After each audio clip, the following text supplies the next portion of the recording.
a Monday morning. 9 in a row for your Phillies. I can't wait to break down the backup quarterback battle. I can't wait to look at what Ty Robinson did to get himself a Canton Gold jacket. But we will get to the Birds coming up at some point later on in the program. The Phillies 9 in a row. Sean Brace. Man, the group chat yesterday, very quiet for 8 innings, much like the Bats, and then all of a sudden, we all tapped in, and we can't wait to get into the next 4 hours of it. How are you doing on this Monday morning? I'm doing all right, man. Great weekend, a lot of fun, got out of the house a ton, and it started with 7 on Friday, and Alec Boehm comes through in the clutch. They get that dub. Saturday, turn on the TV, it's over. 8 in a row. Everybody bellies up at the local bar. You're pulling up on the couch, hanging out with some friends, your parents. You might be down the shore. You might be in the car. I was out and about. I saw a guy fishing, listening. We're all in tune. Will they get to number 9? They did, and then some. That ball has not landed, Ray. That ball is still in the orbit. That ball is still making its way to Live Casino. I was worried about my friends at Live Casino. I was like, no, not the people at Sports Social. Please, don't hurt them. Lordy. Kyle Schwarber was just a bomb, an absolute no-doubter. But like you said, just out of nowhere from that bottom of the ninth and the way that they were able to battle back with 2 outs and 2 strikes, the list goes on and on. But, man, it's so much fun to watch, so rewarding to tune in. It's so rewarding. And this team gives you some of these moments over the last couple of years on just random days in the summer. It's the beauty of this team, beauty of being a contending team, and my message to people today, because we're going to go into a number of different things. But ultimately, I go back to this. Fool me once, shame on you. If fool me, we can't get fooled again. I know a lot of people are afraid of being fooled again. A lot of people are afraid to believe. My question to you is why? Why not open your heart to the Philadelphia Phillies? Ultimately, we know there are concerns about this team. You've seen this movie before a couple of times at this point. You know where the shortcomings are. You know that this team, ultimately, there are holes on this roster that you are very justified to be concerned about. But why not open yourself up to be heard again? Why not believe again? That's my biggest question for people out there, because I protect myself as much as anyone. You heard it from me a week ago. Our first show together last week after they won 3 in a row. Sean Brace, you can speak to this. You were like, they're back. And I was like, give me this homestand to see what happens. 6 in a row in the homestand, 9 in a row in total. They were reborn by the corn. They go out there to Iowa. All of a sudden, they got a 9-game winning streak. And we're not talking about whether or not they're a playoff team. We're talking about whether or not there's actually a division race to be had this September, which there is. There absolutely is a division race to be had this September. It was awesome. I was hate watching last night. I thought for a second I was going to see the Brewers walk it off in the Little League Classic and take down the Braves. There's a division race to be had. And there's a conversation to be had about believing one more time with this team, because there are justifiable concerns left and right when you look at this roster. I got you if you're worried about the bullpen. I got you if you don't yet want to believe in the back end of this starting rotation, or if you say, hey, show me for longer than 10 days about the bottom of this lineup.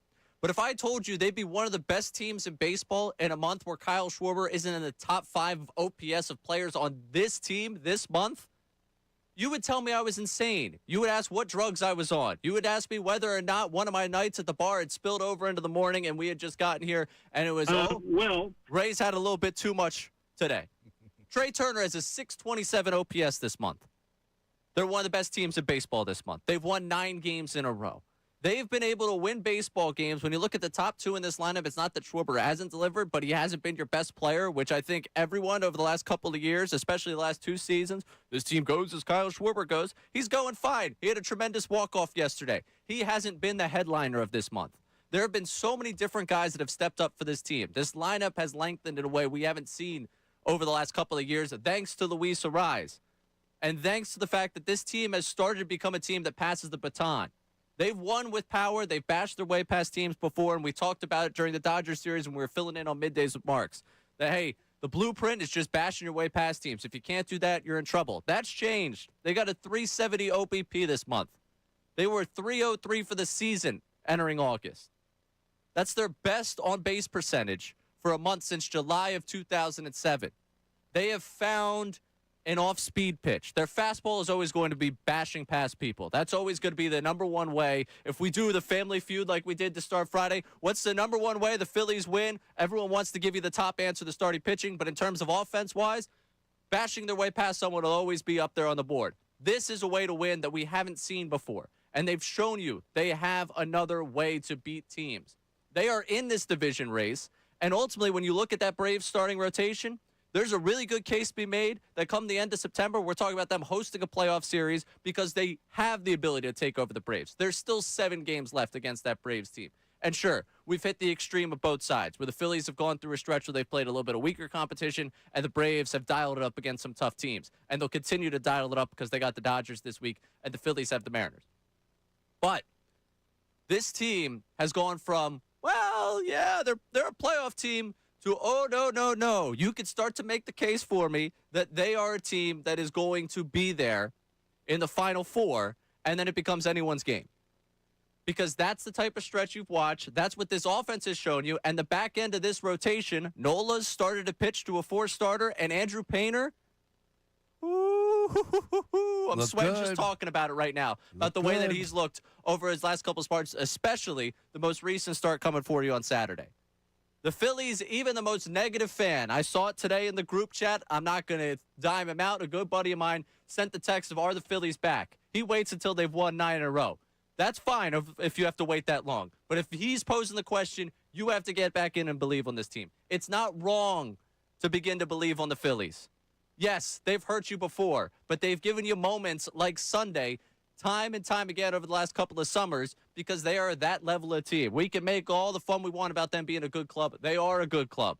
And they're showing you why this time around they're a contender again and why we should plan for a Red October that doesn't just last 2 games because they make a wild card series, but lasts to the extent of where we're watching them and talk about how they could beat one of the Dodgers or the Brewers. 9 straight, unbelievable run, Ray. I remember what you said after they did pick up their 3rd victory against the Minnesota Twins in that long weekend series. It felt like we were playing the Twins for a straight 7 days. But you said, all right, that's 3. Give me 3 more against the Marlins. You got that. And then now you got this, where they're battling backs up against the wall. And as you pointed out with Schwarber, yeah, he got the party started, though, if you remember, in the Field of Dreams game with 2 home runs in that game. And then, of course, the bookend what took place yesterday. So you're getting a little bit of everything. I like the phrase passing the baton because you're seeing that at the dish. It's obviously paying off, and the numbers will tell you exactly that. There's so much to like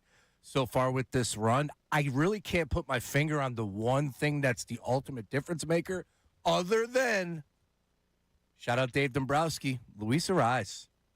Luis Arraez, and ultimately what this team has opened up in terms of their approach at the plate. That, like a 370 on base for the month, it's almost unfathomable given where they were the first 4 months of the season. Given what we know about this team. Right. And it hit an extreme where they had gone all the way into the valley. 303 on base, amongst the worst in baseball. Like, that's gross. Am I wrong or am I overstating it? I know we're seeing it, but there's reality behind it, right? Because it's just not something that you can change in the middle of the season, at least I didn't think, unless somebody is showing you the path.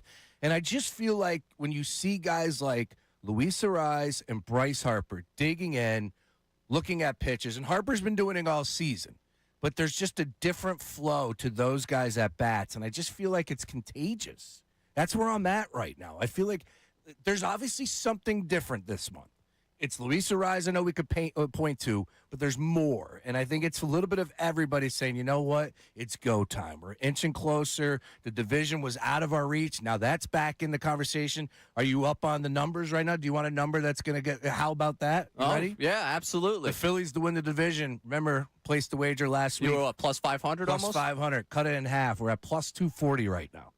So how about that? That would have been a good wager. How about that? A good wager to make, as I said last week. But putting all that it's a little late to make that wager to get the payout that you would get. That is very true. Long way to go, a lot to discuss, but there is so much to like.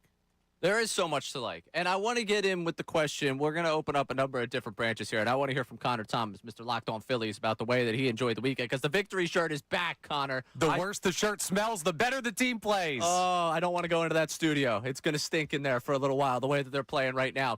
But I want to, at 610-632-0975, The thing that's sustainable about this stretch to me is the fact that they're getting on base, they're seeing pitches, these at-bats are better. And it's a reason to actually believe. I want your reason for belief at 610-632-0975. On top of that, do you care about the division race? I believe there is a division race to be had. There's many people that'll say, just get us into the postseason and see what happens. I want 3 straight. I got into an incredible hate watch last night of the Braves. I also want to give you the reason why postseason purposes that I care about the division race, because I think there's something very important for me about them winning this division, tracking them down. Well, let you hear from Don Mattingly on what he had to say about the division race, and our apologies in order. Because Sean Brace wants me to apologize. I could sense it of him. He said it yesterday to me, and I feel it still coming from him, because a week ago I was like, hey, show me some more.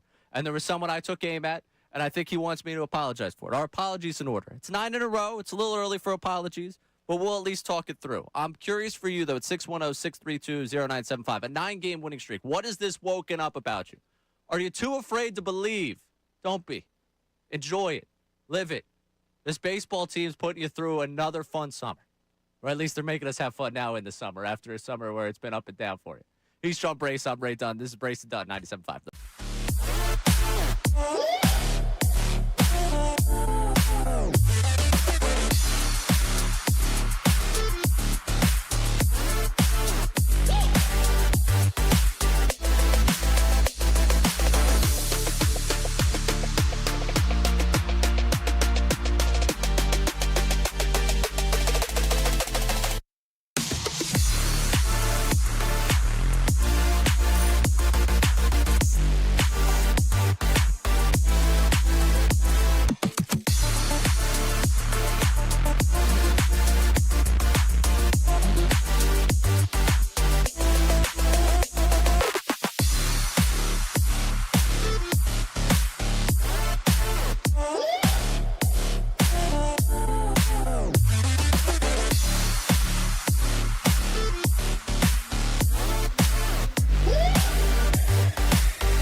Going back is Church. Back toward the wall. It is over! Off the batter's eye. Out to Ashburn Alley. Kyle Schwarber has just completed an improbable comeback. A 2-run game-winning home run. It was incredible. And yesterday for me, I was watching. I was down the shore with my dad, my mom, hanging out. Happy anniversary of them, day after, 29 years yesterday. So hanging out with them on their anniversary day, watching the game. And it was a perfect game for my dad and I, because for 8 innings, we were complaining. Yeah. And that's a good, I guess, microcosm of the season, you can complain as much as you want. This team's put us through hell and back over the last couple of years. They've given us some really great moments. They've also given you some disaster sports heartbreak. So I'm not telling you to just wipe away the sins of the past today and just say, no, it's a brand new team. Times have changed. No, you can complain. And for 8 innings yesterday, my dad and I all were complaining. I can't believe it. 8 in a row. Of course, this is the Sunday game. A little hangover from the first 2 games of the weekend. Whatever, they're not going to hit. And then that happens. 6 runs in the bottom of the 9th inning where they come all the way back. You see Sosa, the double that scores everyone. Brian De La Cruz having his moment to tie the game up. We're kicking around. Would you pitch to Schwarber? Would you not pitch to Schwarber? What would you do here? And sure enough, poor O'Brien, Riley O'Brien's in there for 40 pitches. And it's his own doing. But they leave him out there, 30-plus pitches to face Schwarber. It almost seems like that's what you were asking for. A remarkable comeback to make it 9 in a row, a perfect homestand for the Phillies. And now we're talking about a team 3 games out of the top of the NL East, now with a little bit of space between them and that's 3rd wild card spot. And, of course, the team right now on the outside looking in, the Diamondbacks, below that 3rd wild card spot. This is a team that needed a jolt of all jolts when they left St. Louis. They found it in Iowa, and they have rode it now to the most impressive stretch of the season and some of the most fun that we've had with this baseball team, at least in a calendar year. I'm thinking back to the post-deadline bump that they got from Duran and Bader, where Bader was on the absolute heater. You think about the Duran entrance and the way we were having fun in August a year ago. Is it too much to say it's the most fun we've had since then? Even feels like maybe a little bit further beyond that, what they've given you over the last week and a half. And it gives you a reason, again, to come back and say, yeah, I know the flaws of this team. They are not a perfect baseball team. Sure, they're a good ball club. I don't know how the movie's going to end, but you know what? As much as I've seen it end a disappointing way a couple of times, I'm enjoying it right now. Yeah. And it feels like a team you can believe in. So much to chew on there. Number one, I saw a bunch of movies over the weekend, so not all that good. I will say this much. The few movies that I did see, Ray, I didn't know how the ending was going to happen, right? Halfway through, you're trying to predict it. Oh, I think that this character's involved, some shady business. Nope, quite the opposite. So that could be the 2026 Philadelphia Phillies. We don't know. We'll see how that one goes. I do know this, though, much, though. Yesterday, you're talking about down 4-0 in the 9th inning, 2 outs. All 6 hits in the inning came with every one of them came with 2 strikes. Harper gets the double to get the party started. Of course, we know what took place after that. And then the fact that Schwarber just gets one where you knew darn well that, like, if you put anything over the dish, Schwarber's going to give it a charge. I didn't know if it was going to go 459 straight evacuation order, not a walk-off. The poor person that was enjoying their Sunday and probably had a couple too many that was hanging out in Ashburn Alley at one of those tables, just like all of a sudden the baseball landing around you. That's the question. I think it rolled to Live Casino. Let's give a call to my good friends over there at Live Casino and see if they got it. He hit like I said, the 2 in the Field of Dreams game. The 1 was fetched by like a Minnesota sports anchor. This girl, she found it. She's like, Kyle, she tweeted about it. She's like, Kyle, I got the ball if you want it. Had a big old mud pile because it went right into the mud. That one I don't think we have to worry about. But my goodness, what an absolute just bomb of a home run to walk it off. And the pimp job, the throwing the bat in the air, the absolute anarchy. If you were down there at that game, that's just a whole nother level of if you rewarding left that experience. game. Absolutely brutal for you. Shame on you if you left. Other than the fact that you got kids, it's a Sunday game, I understand that. But you can't lose or you can't leave when a team is on a 9-game win streak. You can't do that.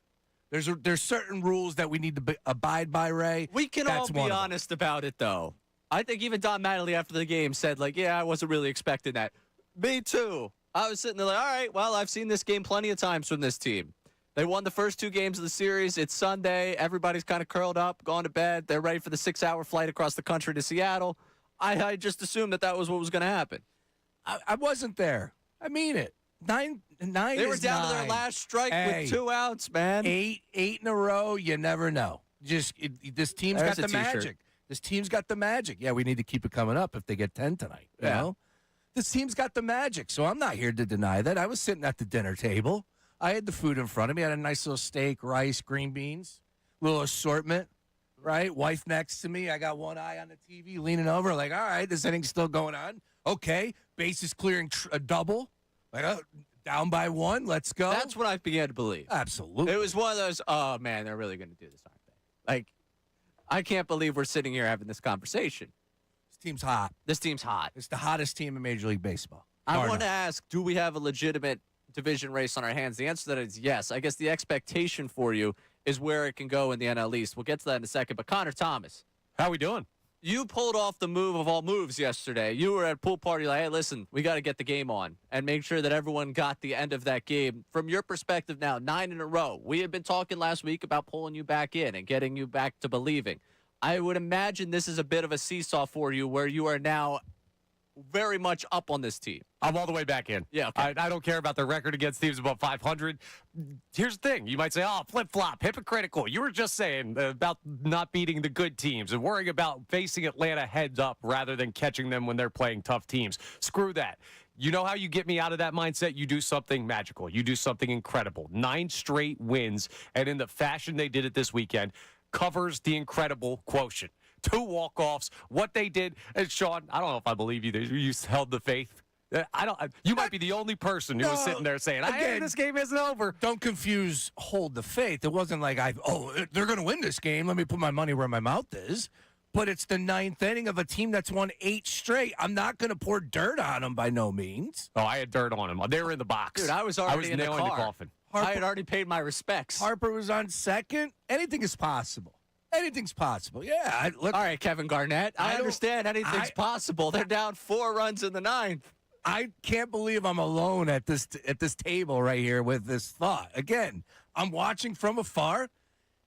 It's not 3 outs. Yeah, I thought that there was a chance that they could come back and win the game. I want receipts. All right, you can tweet at us. I'm not talking about you, Brace. I got it. I believe you. No, You're a positive guy. I will get combative Kelly, me and my wife, the straightest clothes day, and call her up. We can bring her on the air. She'll tell you exactly that I was standing up at the TV. I believe you. I believe you that you Make sure were. you guys have Army helmets on if we get her on the show. For those of you at home, though, that I pushed right past it. I'm sorry. Yeah, sorry. For those of you at home that'll say I was right there with Sean, I want receipts. All right? I want receipts. Either 610-632-0975. Give us the voice memo. I want someone to vouch for you. If you tweeted us, I want to see the receipts of the text you were sending at that moment. Because I had started the car and I was driving out of the cemetery. I was like, all right, the winning streak is dead. It's been fun. I enjoyed it. You know what? Everyone's entitled to a bad game every once in a while. We'll get him again. I was like, can I really lead Painter on a Monday after he pitched on a Saturday? That was my legitimate thought watching that game yesterday because I was so impressed with Andrew Painter that I was like, can I just do the 2-hour late lead or 2-day late lead? And sure enough, they gave me plenty of ammunition today. I'm curious for both of you, though. The expectation for this team to compete in this division, to win this division, where is the level of belief there today?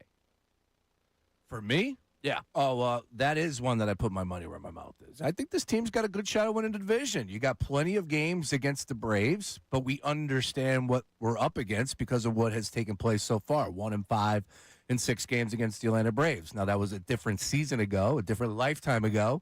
We owe plenty of apologies to a number of players and personnel from this Phillies team, which we'll get to in a second. But as long as you got games against the team that's in front of you, that is 3 games in front of you, not all that much as far as an attainable distance. So for my money, Ray, I think that this team is absolutely in the conversation to win the division. The only thing, and I'm sorry, I'm fighting a little bit. I'm a little under the weather, believe it or not. Had to take some Dayquil this morning, roughing it, but sweating in here. That's all right, though. John Marks has it like 100 degrees. Yeah. Trying to sweat us out. The thing I would say about the Atlanta Braves is I don't think they're getting enough credit. And yes, they are on top of the division, but there isn't that one guy that you can look to that continues to produce like, oh, they're riding him. No, it's everybody. That's the difference with the Atlanta Braves. It's everybody for that team. You take a look at the starting pitching. We go nuts over the Phillies starting pitching. Look at the numbers that the Atlanta Braves have. Look at the run differential. Yeah, they're pretty good in their own right. So. Yeah, that's. I'm sorry. I think that's a little bit of a house of cards with that starting rotation. Bryce Elder, A.J. Smith-Shawver right now, guys are throwing out there. I I feel like we've said that before. Tyler Mahle. In years past with the Atlanta Braves. Did it pay out? Did it pay out like that? I will say Kinda, yeah. the biggest difference right. between the Phillies and the Braves in 22 and 23 when they beat them in the postseason is who started Game 3. Now, Game 3 this time around would mean a whole heck of a lot more than it did in those series in the NLDS if they played them in a wild card series. I will take the Game 3 starter of the Philadelphia Phillies 10 times out of 10 over that Game 3 starter for the Braves. Is it Luzardo? Because if it's Luzardo, yeah. Yeah, exactly. but that's what I mean. The reason why I feel so good about comparing the Braves to the Phillies right now is because if you look at that starting rotation, the thing that we've said about the Phillies entirely, and it's funny, last night I'm watching the Little League Classic game, and they're talking about the Braves. They're like, the Braves are 14-28 in games where they don't homer. I think the Phillies are 13-26. I looked it up. I had the stat back at my desk last night because, as I said it, I went and looked it up. The Braves, they're saying the same thing. Well, if they get bashing in the playoffs, the difference is the upside of this rotation versus the upside of that rotation. I'll take the Phillies 10 times out of 10 over that. In the stretch of the 9-game win streak, Luzardo 2 starts, 6 2/3 against Minnesota, 1 earned run, 9 strikeouts, and then on Friday against the Cards, not exactly the best with the earned run, but 9 strikeouts as well. So in those 2 starts, Luzardo, 12 1/3 innings pitched, 18 strikeouts. Yeah, I'll take that guy. I'll take that guy for a Game 3 start. No doubt about it. Absolutely. I was worried that I jinxed him, by the way, on Friday night. But one of his starts he's had recently, probably one of the tougher ones. That's on me. I'll wear that one. I'm not going to bring up anyone's good numbers. Bryson Stott, let's erase that video that went out from the history books. What do we got, Connor Thomas, for you in this division race? 50-50. That's where I sit right now. I think there are even chance for both the Phillies and the Braves in this one. I think it's a coin flip, and it's going to come down to the head-to-head. I really don't think either of these teams, because of how the schedule breaks out, the Phillies finish tougher. Atlanta will get a bit of an easier schedule in September. I don't think you're catching them with them falling apart, and I don't think the Phillies are going away. I think we're going to have 2 really big series and 7 gigantic games. Basically a 7-game series. You're going to get a pre-playoff series between the Phils and the Braves coming up in September, and that will be the determination of who wins this division. And to me, that, with how this team is playing, becomes a toss-up. So Boys, that's a good spot, right? Labor Day Friday, boys. Oh, yeah. Labor Day Friday. There's 4 of them. appointment television for all of us right there. There's a lot going on that weekend. We're going to get to voice memos here at 610-632-0975 on Davis Honda text side. We also want to get to the phone lines in a moment here. I just want to jog your guys' memory. Remember 2 years ago, the start the Phillies got off to, then they went to London, and we know what happened from there. They started 41-18 when they got to June. The Braves, in their first 59 games this year, were 40-19. Since that time, they are exactly a 500 team. If you remember the fireworks of that Phillies team, it was like, wow, this is one of the best teams in the National League. This team can't be stopped. And then they were. They were 500 the rest of the year. Denial was a river in Philadelphia. We were all sitting here saying they are going to make it happen in the postseason. They're going to turn it around. They are going to figure it out come October. And they didn't. That Braves team, 1 game worse than the Phillies through 59 games this season, has gone 36-36 since they started 40-19. Denial is no longer a river in Philadelphia. It's one down there in Georgia. It's one down there in Atlanta. They're in denial about what this team is at this point. It has been an average baseball team now for 72 games. This Phillies team is going to make it interesting in a way we couldn't have imagined them doing it back when the Braves were off to that hot start. Now, does it guarantee them winning the division? No, I'm not going to sit here and say, I guarantee you, I expect them to win the division. But when I look at the way these two teams match up, feed me the Braves in the NL Wild Card Series. Yep, I said it. Feed me the Braves, especially if the Cubs are the alternative. Well, they've lost 3 straight series. On the flip side, the Phillies have won 3 straight series and swept 3 straight series. So that tells you a little bit there. Of course, the Braves have the Dodgers coming in, if you did not know that. So that's an interesting nugget there. We'll see how that one plays out. Dodgers playing much better baseball at this point in time. I think the Braves are good. I would also bring up the fact that we know what happens in September in this city. And I think our latest example has been the Braves. Tell me that the fans did not get the Strider. Tell me the fans did not influence a little bit of those games in September. Exactly. So could be a little bit of that happening in September as these games mean a little bit more down the stretch. You need a little Dr. Avidan Appel for that mic over there? Yeah, you know. Look, John is always one to call out the previous show. Now, my microphone is falling down. It's 100 degrees in this studio. My board isn't working. No. I kid. Oh, I was going to say, that would be all time if your board didn't work after sitting in John's chair. Well, we're going straight, like, old school Larry King style. Erect up here. Straight up. What do we got on the text line? The voice memos at 610-632-0975. Feel the Davis difference at Davis Honda in Burlington. What do we got, Connor? Hopefully something a little more family-friendly than that. Mark checks in. Yeah, hey, this is Matt from Allentown, heading down to the shore right now. But I think Luis Ariz coming to this team really kind of helps all of our mid to end of the lineup batters. Just, man, they just watch this guy. You know, I don't know if you heard Alec Boehm's interview after he hit that walk-off triple, but I think it was, I don't know if it was Crocker, I don't know who asked, but the question was, what's it like working with this guy? And, you know, Boehm said, look, watching this guy is incredible. We're learning from him. So I think it's just incredible. I think Ariz getting here really is teaching these guys how to just play small ball, not live and die by the long ball. But my last comment is, I think it's hilarious how every time a new player comes to this town, it takes a month for the Philly media to figure out how to pronounce their last name. Yeah, it was Johan Duran, and then we had all these Duran jokes, and then it was actually, no, it's Duran, and also his first name is Johan Duran, and now it's Ariz, but no, actually his name's Ariz. It was Ariz for about a month. But anyway, all right, thanks, guys. All right, not on this program. It's been Ariz since the jump. I appreciate you, Matt, in Allentown, because I do remember making the Duran jokes. I'll be honest with you. May have been on the program that was the leading culprit of the Duran conversation with Johan Duran. But to his point, Ariz to me is taking the pressure, like release the pressure valve on a lot of these guys. That's the biggest. Harper has a 500 on base percentage, I believe, since Ariz got here. Okay. If I have that one correct, like 1 out of every 2 times the guy's getting on base. Are we kidding ourselves here with this right now? And I understand. Oh, maybe he needs to slug a little bit more. I don't care, man. He's getting on base 1 of every 2 times, and he's got a guy that hits the way he hits behind him. And then for the guys down in the lineup, Boehm, you're not asking him to protect Bryce Harper anymore. Bryson Stott, that drops him in the lineup. These guys have looked good. And Boehm said he's taken something from watching Ariz. This entire lineup's taken something from watching Ariz. It's evident in their approach. It's just such a cleaner approach at the plate. Ariz, 441 over 9-game winning streak, 15 hits, 1 strikeout, 34 at-bats. Same thing for Boehm. He's only got 1 strikeout over the 9-game winning streak, too, as well. 34 at-bats.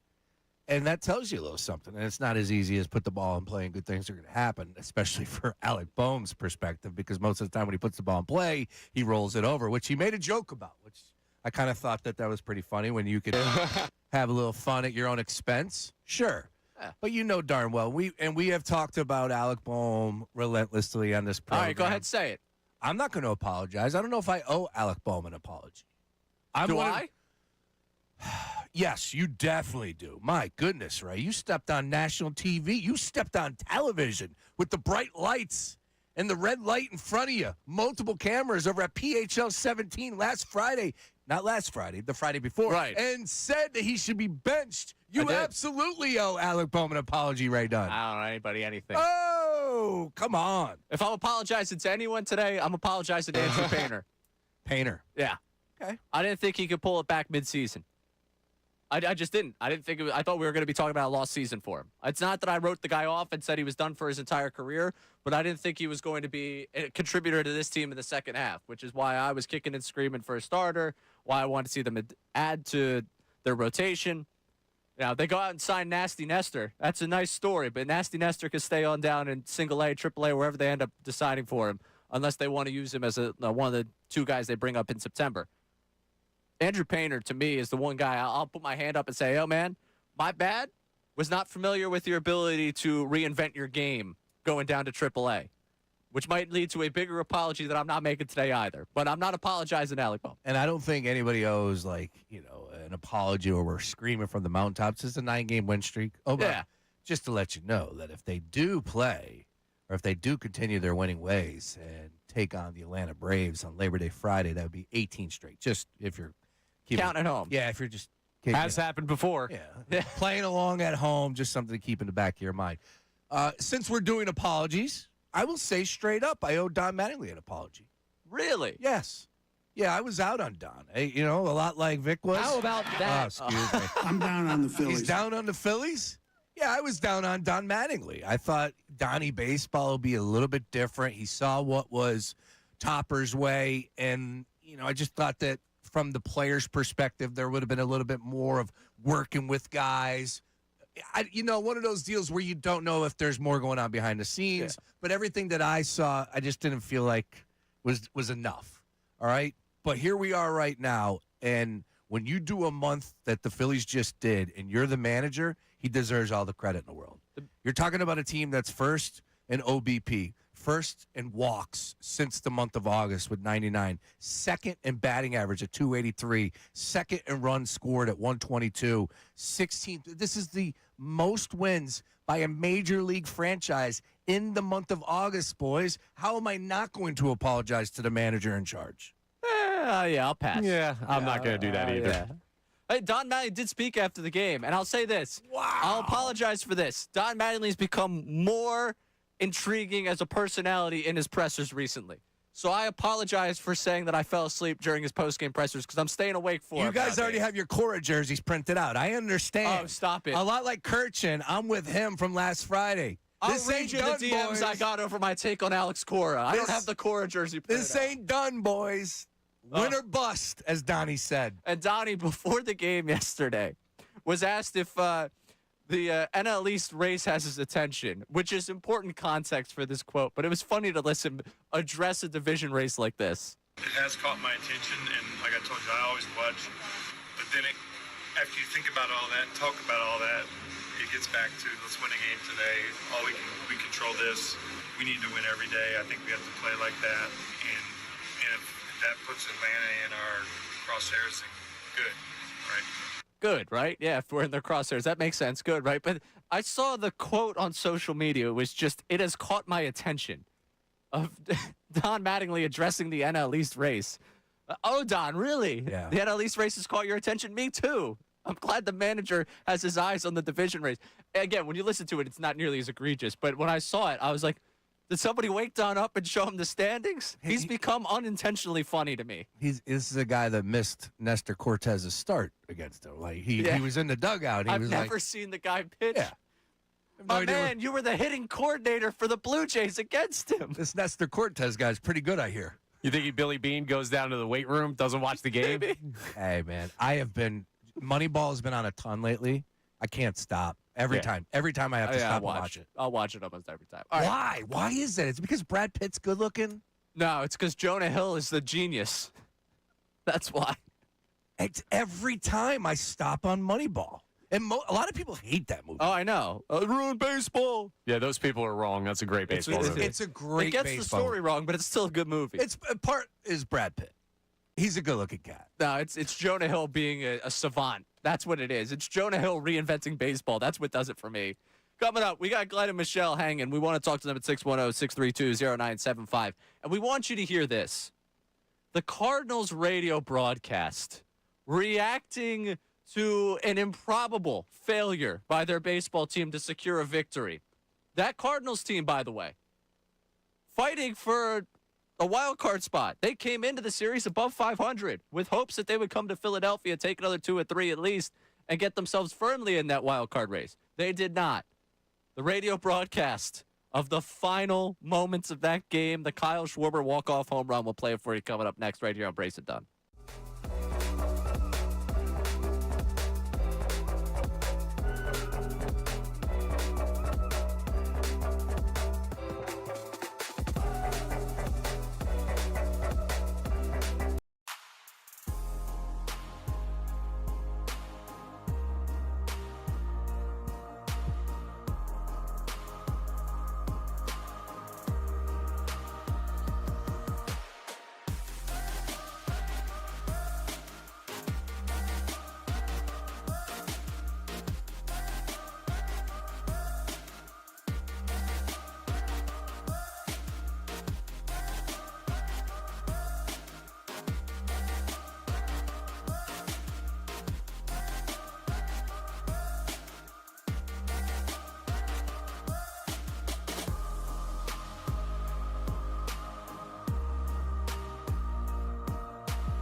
Hell yeah. Dude, I've been listening to quite a bit of Flow Rider.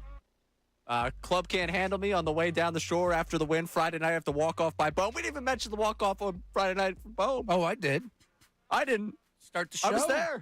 I was there. You were there. I was there. Yeah, that's Back up to 500, I think, on the year in games. Friday was perfect. Ended up getting out of here, relaxed a little bit, got some good food, bellied up with a friend of mine, enjoyed that game and watched every pitch. And just it's so cool when you have a goal in mind of like, you know what, let's get 7. Let's get 7. You know, it's got that football feeling to it, right?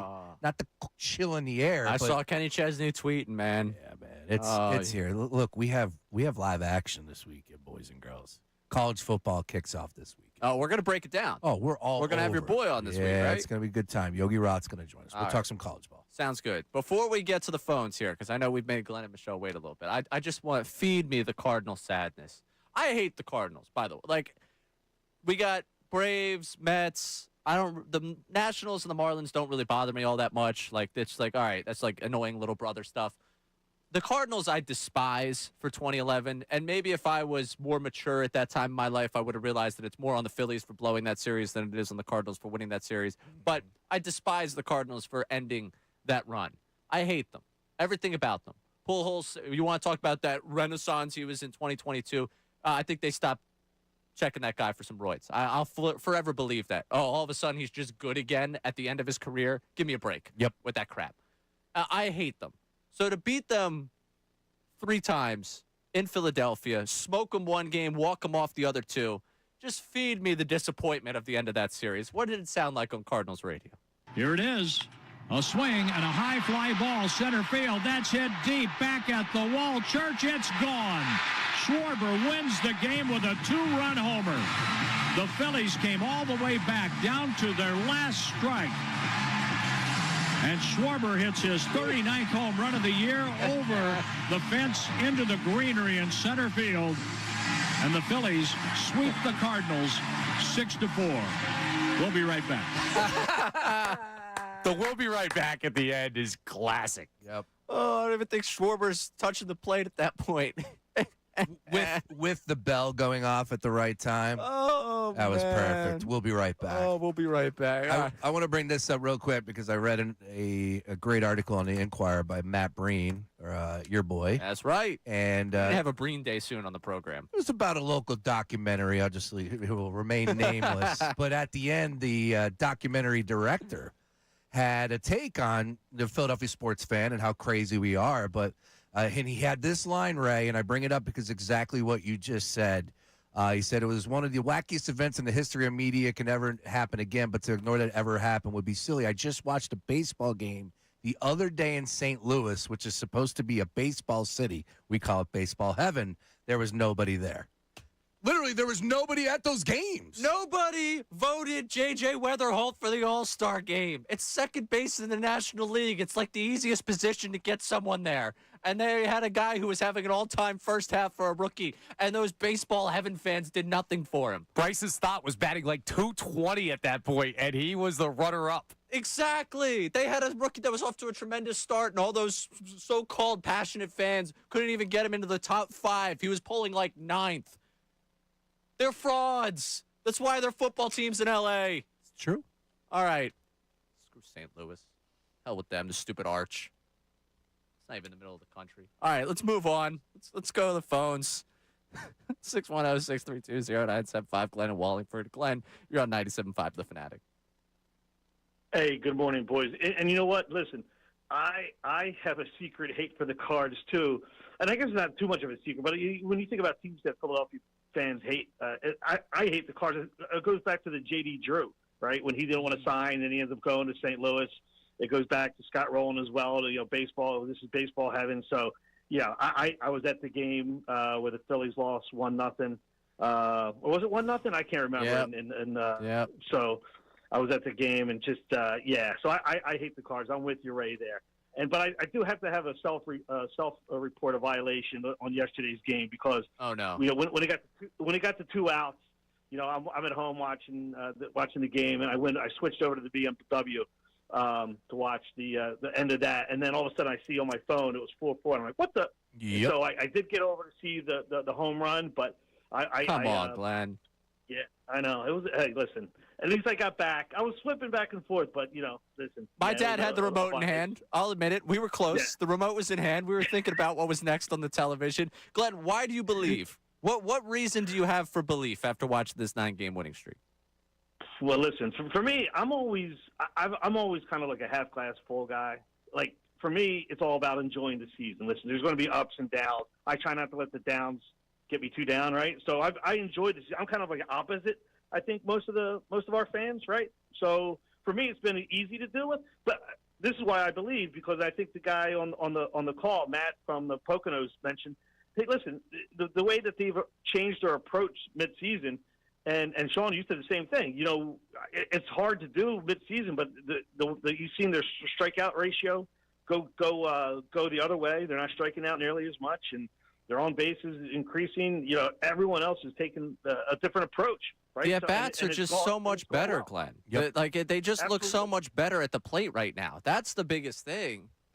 And it's not them bashing past teams. I forgot to get you the exact number of where they are home runs in August. I'll have that for you in the 11 o'clock hour if we talk to Scott Lauber of the Philadelphia Inquirer. But it's not like they're bashing past teams. They're not homering past teams. No. That's the impressive part. All right, real quick. I also want to get to Michelle in Houston because Michelle's been hanging for us. Michelle, you're on 97.5 The Fanatic.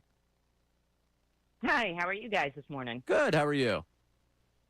I'm good. You were touching on what I was going to say, which is, for the past 4 years, we've relied on the long ball, and the long ball is hot and cold, and power hitters go hot and cold. Working at bats, taking strikes, controlling the plate, changing your hands to put the ball where they aren't. There's all this stuff that they're watching Arias do. Because I agree with you, it's so much Arias that it creates consistency. Because as the weather gets cold, you can't rely on that long ball. I don't want to go into Wrigley and be praying that the wind's blowing out. That was funny yesterday. I think it was a Stott flyout. It was after he fouled the pitch off his foot. When he hit it, the way the ball carried, I turned to my dad. I was like, yeah, that's Citizens Bank Park in August. Like that. There's no way that ball should end up on the warning track, yet it does. And I agree with you. The way they have relied on the long ball, not exactly sustainable for October. I think we've seen that play out over the last couple of years. Real quick, you have a concern about this team. I do have a concern. We got the bullpen, but they seem to have at least somewhat controlled that. But I have concerns about some of their starting pitchers, their big three, with how much work they've done. Wheeler didn't have a preseason. He's coming off of a nasty surgery. He looks fatigued.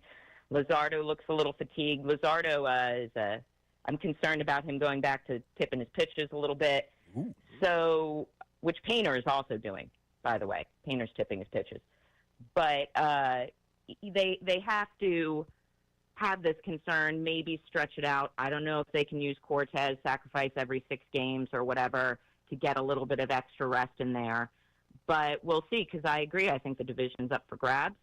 I think they can do it. It's all going to depend on those 2 series. And frankly, I wouldn't count out a bye. That's where we want to go with this. Michelle, fantastic call by you. She knows about tipping pitches because she's from down there in Houston, and that's the capital of tipping pitches. Was just going to make the joke if you didn't. Sorry. Spitting. Screw Alex Cora, though. Michelle for manager. Yeah. We don't have Mattingly. Michelle from Houston for manager 2027, or dig at it. least the hitting coordinator. Maybe she could help out Caleb Cotham in disguising the pitches. That was fantastic. We will get to that. The bye, where they could go. We're going to talk to Scott Lauber of the Philadelphia Inquirer, and her concern right there about the top of this rotation, I will ask Scott at some point about when we talk to him coming up next, because all is good in terms of the wins and losses. I'd like to ask a little bit about where Christopher Sanchez and Zach Wheeler are at this point.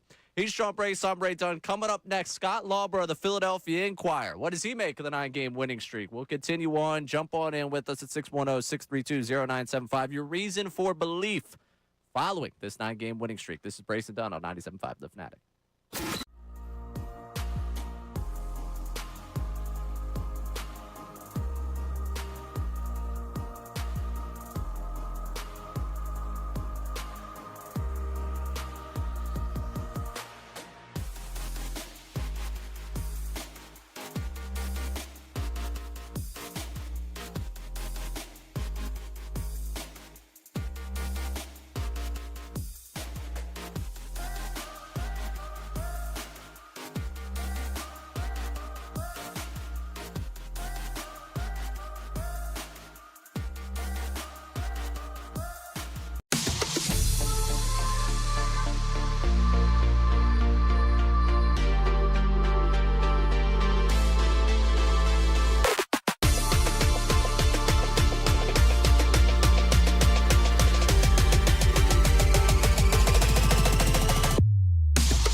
Reviews are in, Sean Brace. Michelle from Houston, top tier. I've been told that people want more of Michelle from Houston on the phone lines. So we got to get more calls from Houston, the capital of tipping pitches. There you go. Let us know who's tipping pitches at 610-632-0975. We got voice memos to get to. We got some text on the Davis Honda text line that we will get to coming up because they've won 9 in a row. And I want you to be able to believe. I just want you to be able to suspend that feeling of protection in your heart. You know, you want to protect yourself. You don't want to go into another October feeling this way. Just let yourself believe a little. Let yourself enjoy a little. Get swept up in it, Sean Brace. I know you're swept up in it. Yeah, and I think wins like this will do a lot for a fan base that has been beaten down over the past years. Like, I'm sure last year that there were some wins that came in the bottom of the ninth. I'm with you. But the fact that we are seeing this type of run here to start August, the difference in the approach, and then coming through in multiple ways, and everybody loves the long ball, for crying out loud. 459 feet later, Schwarber to win the game. Nothing better than that. All right, well, now we get to go all the way across the country to talk about this winning streak because Scott Lauber is doing the Lord's work for us today. Getting up early out there on the West Coast. It's 8 o'clock on the West Coast right now. I'm curious if he's going to make his way out to Pike Place, the market, see the fish be tossed a little bit because he's up this early. He might as well do something with the day before he goes to the game tonight. Scott Lauber, the Philadelphia Inquirer, does a great job covering the team. Joins us right now from Seattle. Scott, what's on the docket for you out there before the game tonight since you're up so early?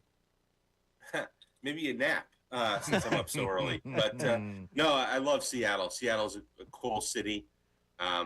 Used to get to come here a lot when I covered the Red Sox, and now get to do it every other year with the Phillies. So there's a lot to do out here, but it's a trip to cover the Phillies for 3 days, and plenty of stuff to write about these days. Absolutely. I made a liar of our producer, Connor, because he's told you the first question was going to be, will this team ever lose again? And at some point they will, though right now it does have a feeling of invincibility when you come back from down 4 runs down to your last strike in the 9th inning. I want to know from someone that's around the team every single day, what is different about this group? What have you observed about this group that seems different over this 10-day stretch?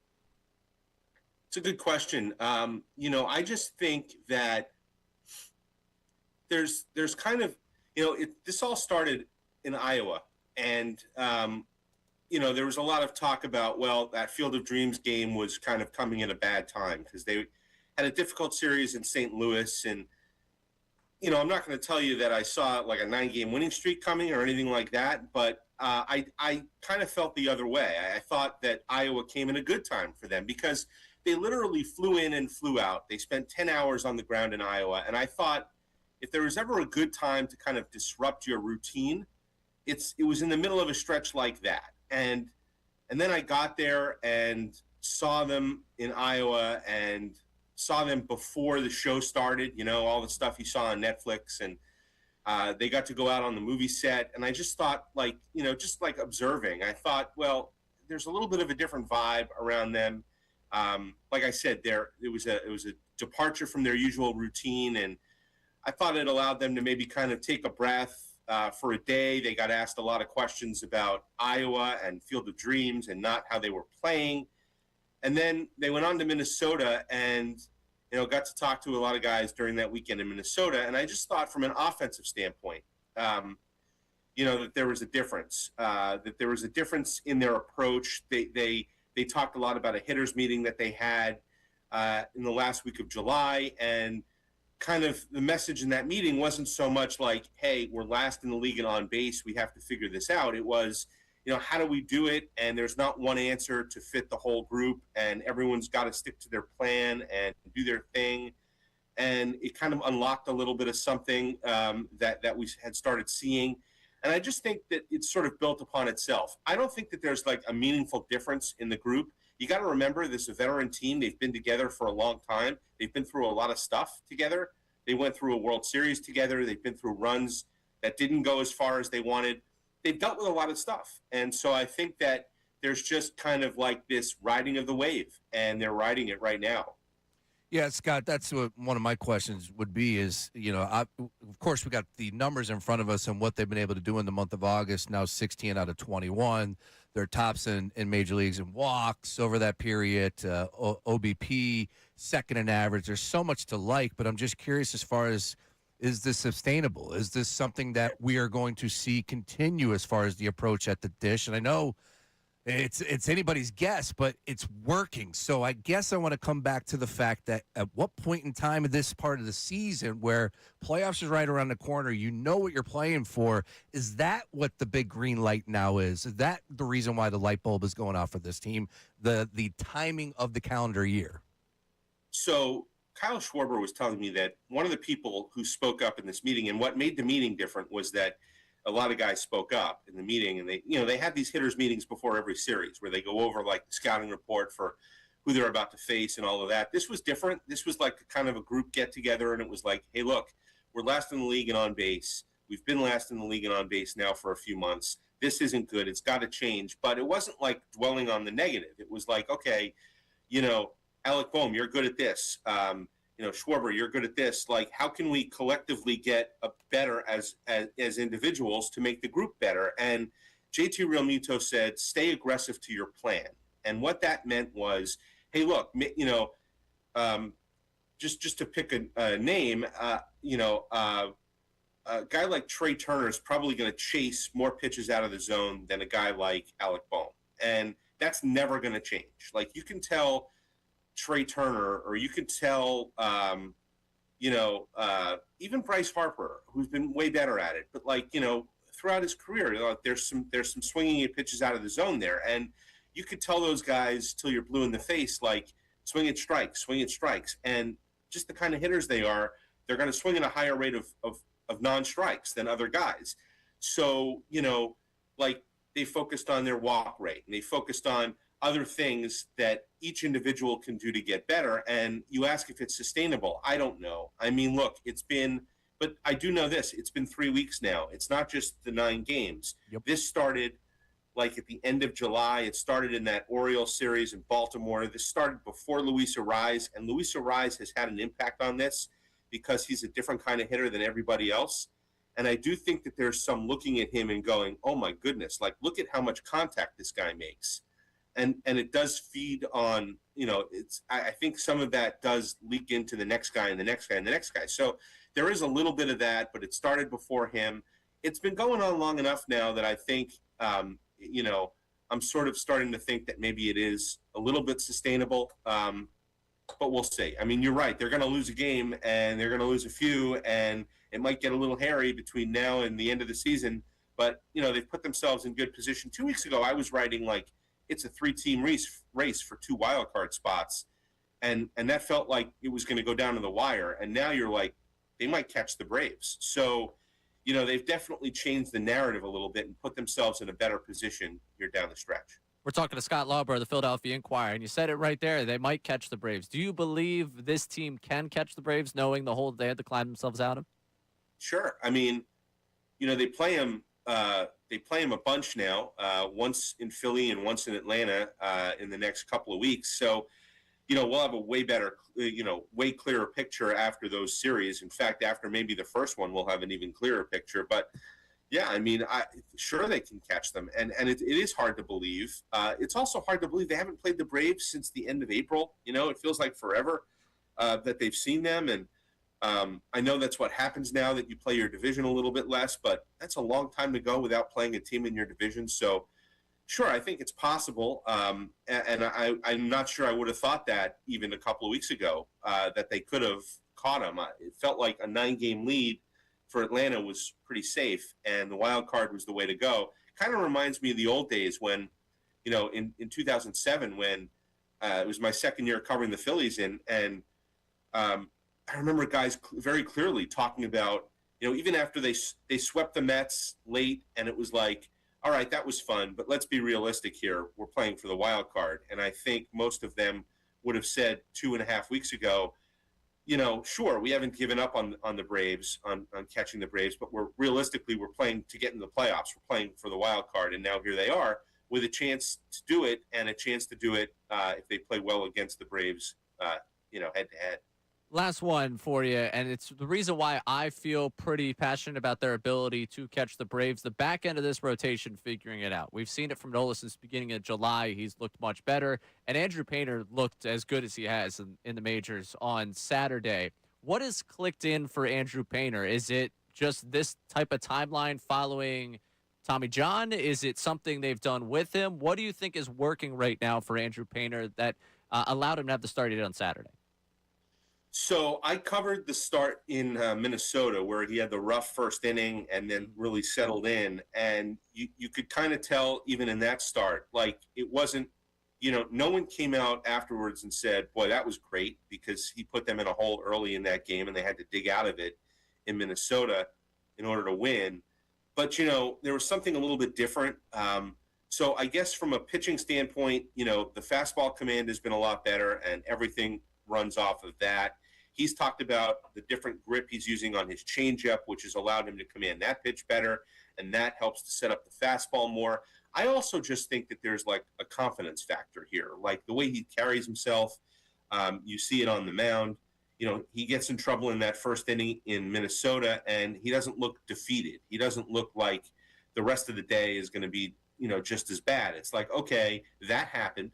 Can't do anything about that. Can't change that. But what I can do is shut the door from here on out and keep it relatively close and give them a fighting chance to come back. Whereas I think earlier things tended to spiral on him and get worse. So I do think that there's a little bit of a demeanor, confidence factor here, but he's also just throwing the ball a lot better. And you're seeing why they've hung up the phone every single time anybody calls to ask about Andrew Painter in a trade.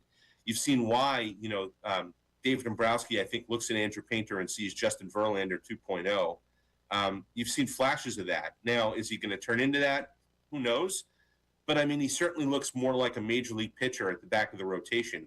I am a little curious, if we're looking ahead to the playoffs, and I've not asked about this yet, and I probably will, but, how does Andrew Painter fit in there? Because you don't need a fifth starter in the playoffs. So, they've never put him in the bullpen. A lot of that has to do with the fact that he's come back from Tommy John, and they haven't wanted to mess with that.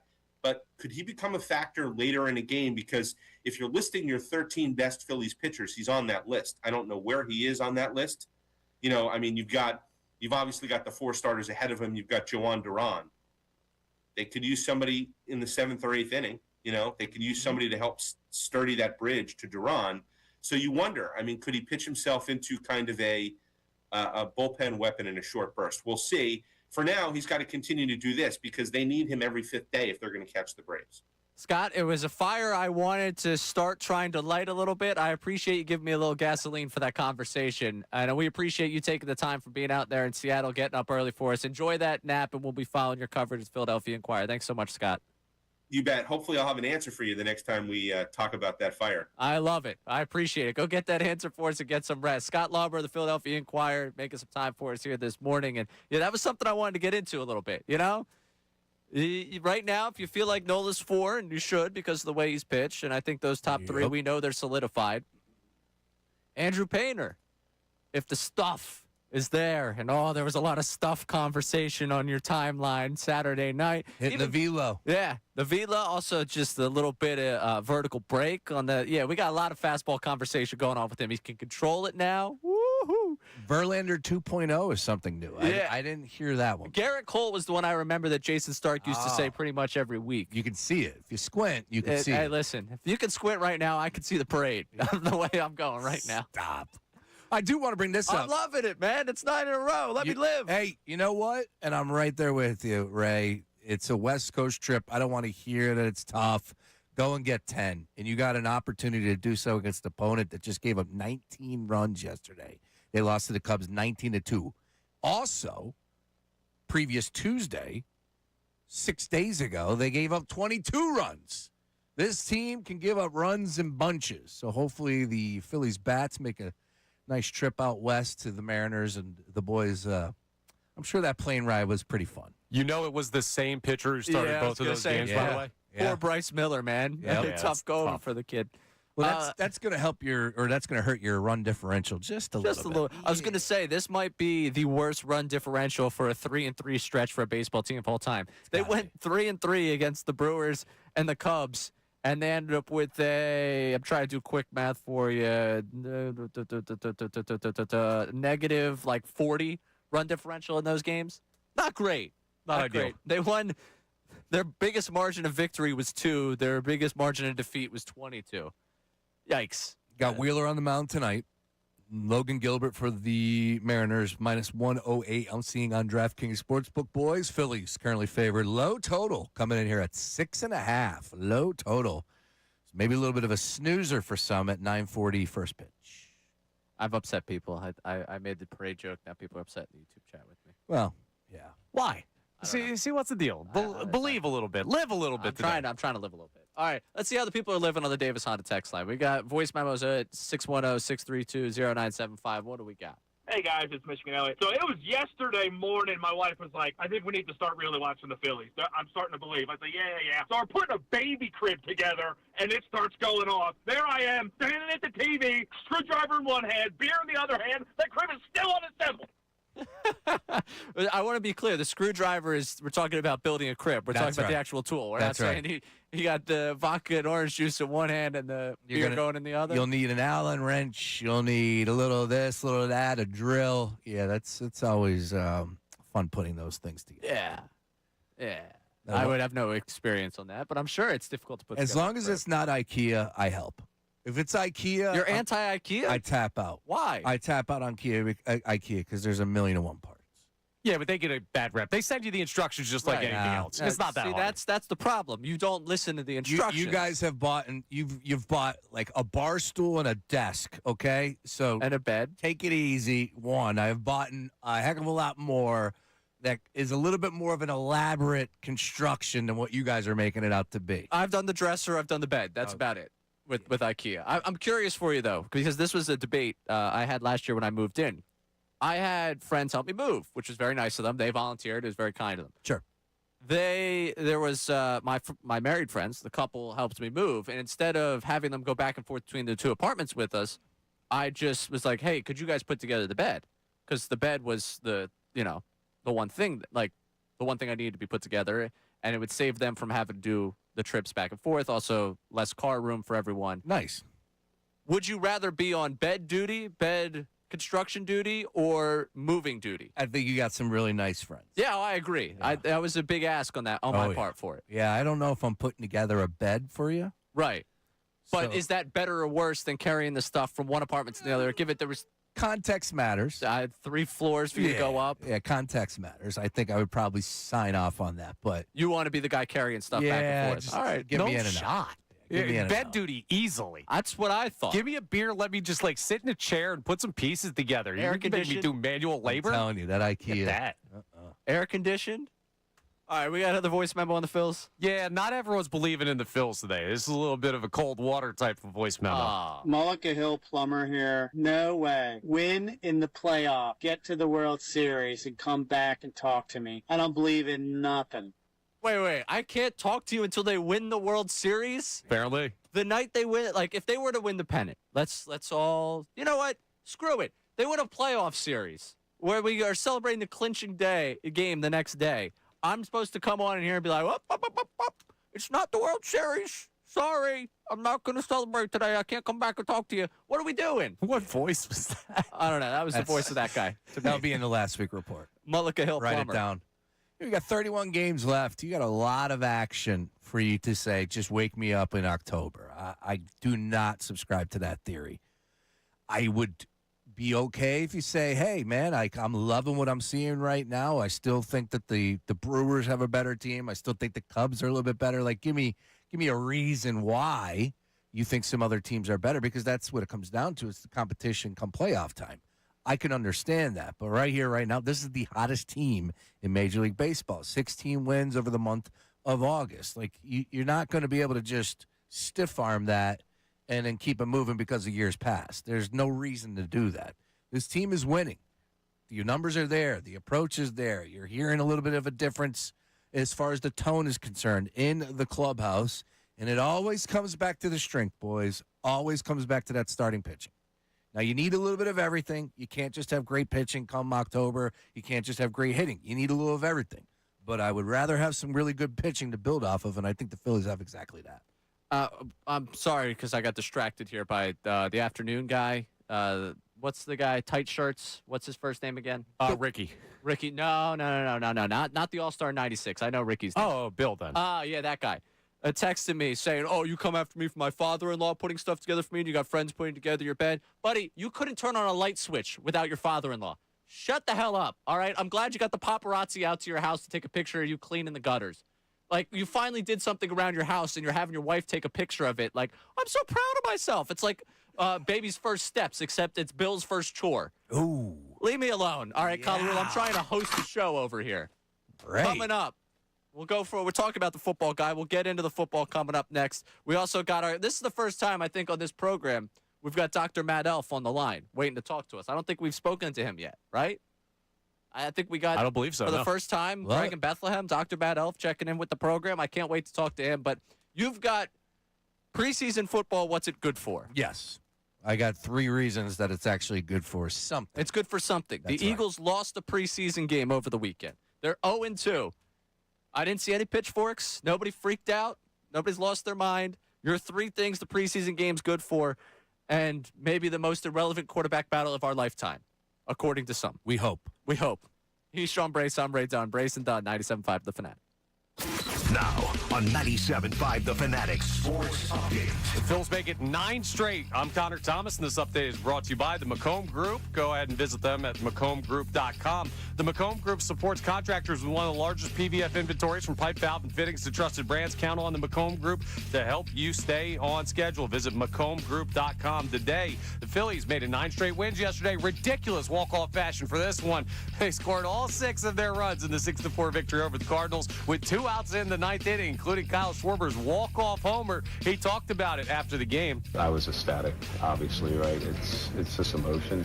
Like I said, it's top to bottom. There was no fight, there was no quit, and to be able to kind of cap it off, right? Yeah, it's exciting, but it was more excitement for all of us. It was an exciting way to cap a strong homestand. Now the Phils are heading west, starting a series with the Mariners tonight. 9:40, Zach Wheeler faces Logan Gilbert. The Phils just 3 games back in the NL East. The Eagles lost to the Patriots 24-21 in preseason game 2 on Saturday night. Offense had some better success. Tanner McKee took the majority of the snaps at quarterback. They're back to practice today. Sean Mannion meeting with the media at noon. They have their annual open practice tomorrow night in the Union True with Austin FC 1-1 on Saturday. We'll also talk to Xavier Scruggs of MLB Network coming up at 1 for the national perspective on the Phils. This update is brought to you by Morgenstern Medical as well. Losing your hair and wish you could do something about it? Call the trusted team at Morgenstern Medical, because where you go matters. Call 610-830-HAIR. I'm Connor Thomas for the home of the Sixers, Flyers, and Union. 97.5 The Fanatic and the Fanatic app.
Especially from that Colarulo guy. Now he's on Twitter trying to attack me. Don't get in a Twitter fight with me, Colarulo, all right? You want an actual fight with me because that's where you got the advantage.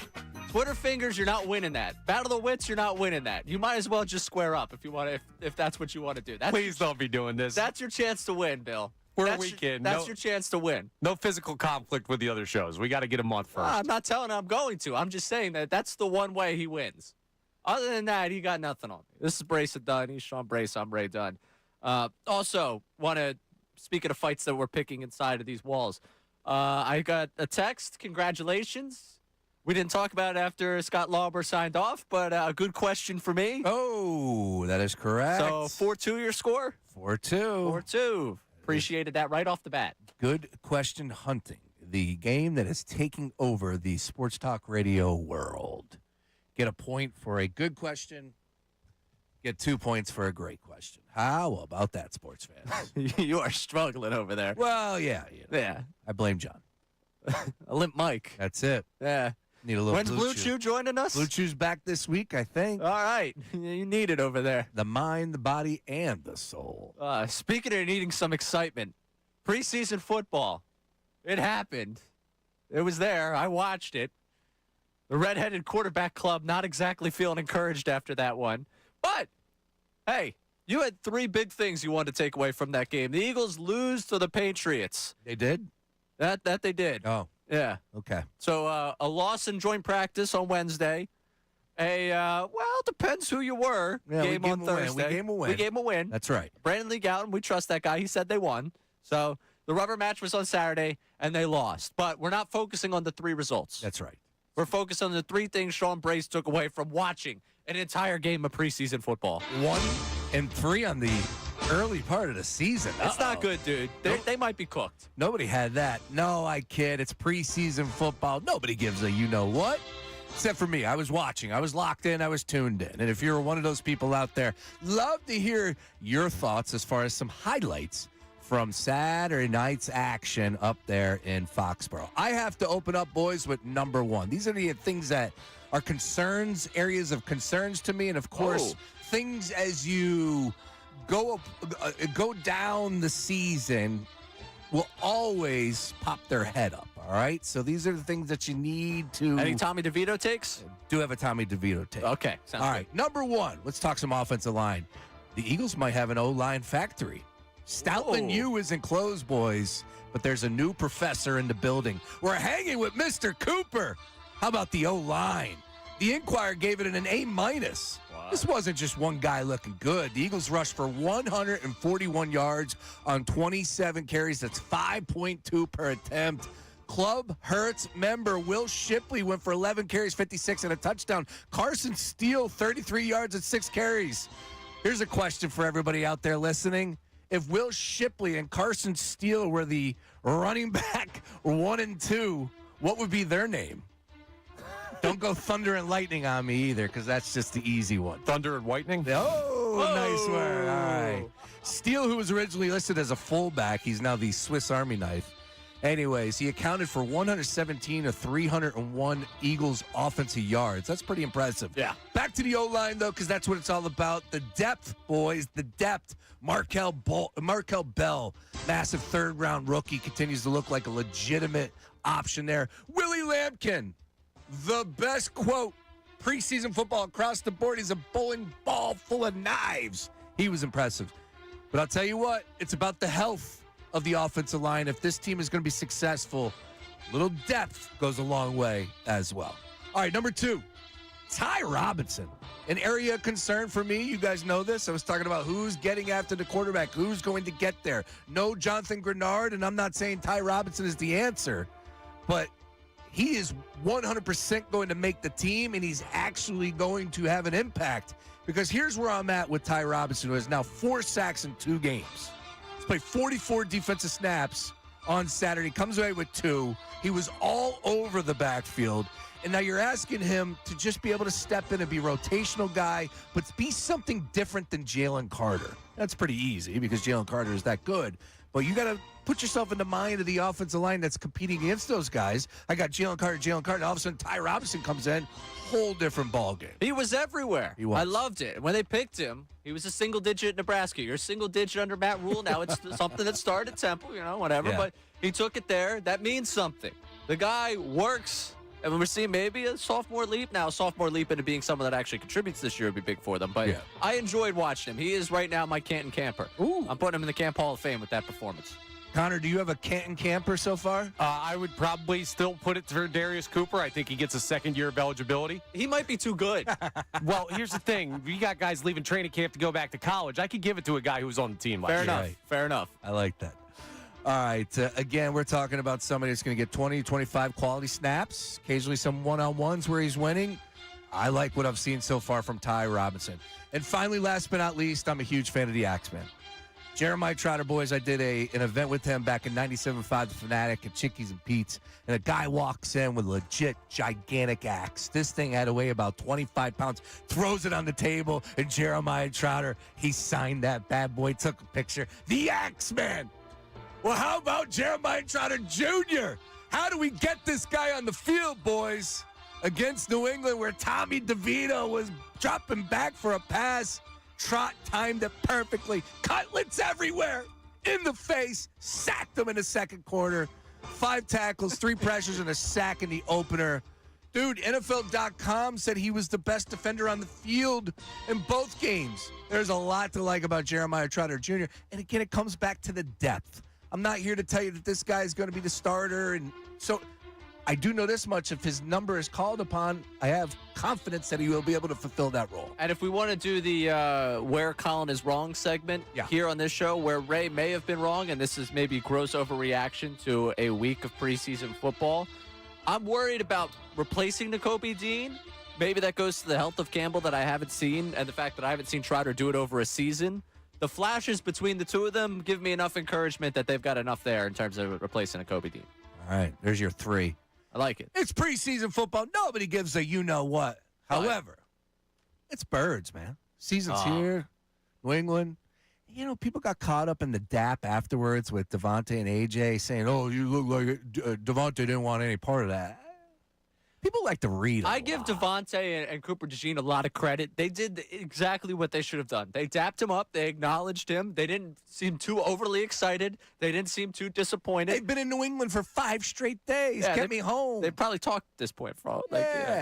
I just thought I thought it was it was a good PR. Like Bob Lang, if you got into their ear about hey, listen, people are gonna have a lot to say about how you guys interact with AJ Brown. Maybe tone it down. Do you think that was said? I don't know, but they played it perfectly if that was the case. I just think it was, let's go home.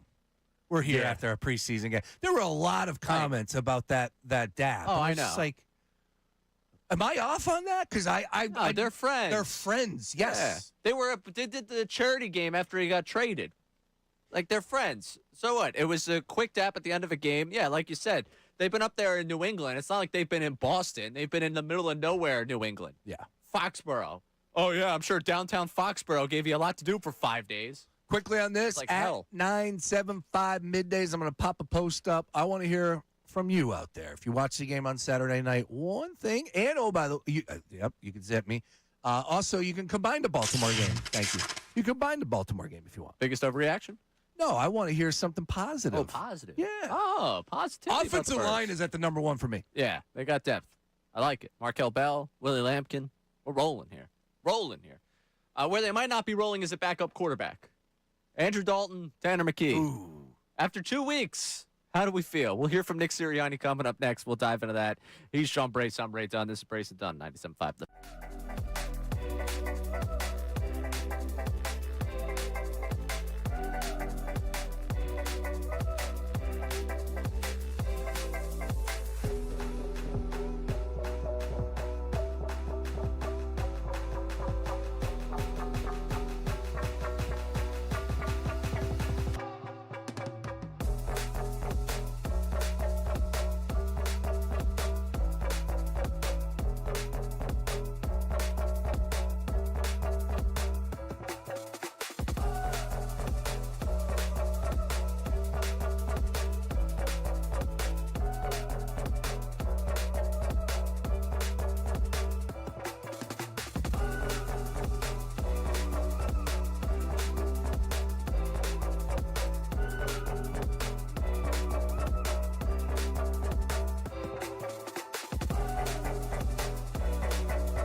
And Dunne are live on the Fanatics YouTube right now. How about that? Join the chat and let's give them your thoughts. Here again is Sean and Ray on 97.5 The Fanatic, YouTube, and the Fanatic app. Welcome back in. Brace and Dunne on your Monday. What's it? Monday morning still? 11:45? That is correct. Yeah. Sorry, I'm rolling. I feel like I'm midweek. I did the Monday morning center back podcast for the Union. And you guys have heard me say this, but I'm not saying something. I did it at 7 a.m. this morning, so I feel like I've been awake much longer. I know that to you, that's nothing, starting a show at 7 o'clock in the morning. For a guy that hardly ever filled in on mornings for good reason, yeah, that's a little bit much for me. Oh, poor Ray. I know. Had to wake up at 6 today. It's 6. You think if I'm doing a show at 7, I'm up at 6? What? No. I was up at like 5:15. What, do you got to get your makeup done or something? No, I'm trying to make sure I got everything plotted out, and then I got to think about what I'm doing here. Just give me the latest on Kevin Sullivan, the chosen one. Yeah. Got into an awesome fight last week against Inter Miami, and then scored a goal against Austin. Had the red card rescinded. Dude's such a... Got to be a part of the U.S. men's national team. Oh, there's no doubt in my mind. The issue is that he is literally the focus now. He is the focal point. Like, we need 10 more of those kids. But it's pretty cool for our Union fans out there that we have the brightest star in all things U.S. soccer right now. And it's up there in Chester with Kevin Sullivan. Kids the truth. Scored a goal on Saturday night on the road in Austin. Pretty cool stuff. 3 points out of a playoff spot. They got a game Saturday night, so we got a little bit of space. And maybe this week we'll talk to Ryan Richter. Who's to say? Big fan. Who's to say? Big fan of Ryan's. All right. Back into from football to football. Going back to the preseason, we saw. Tanner McKee played a lot. He had a chance to look good.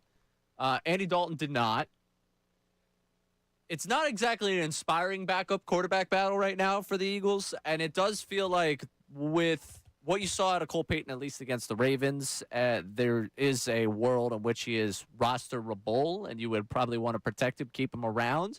And you can't imagine they're going to go with 4 quarterbacks, considering I think it was BLG last week, or it might have been Zangaro. I forget who was with Marks and Salciunas talking about potentially 6 or 7 wide receivers on this roster. At somewhere you have to drop off at some point. Somewhere on this roster we have to have a normal number of people at that position. 3 quarterbacks seems like that would be the place. After 2 weeks, the Dalton McKee back and forth. Has anyone pulled ahead in your eyes?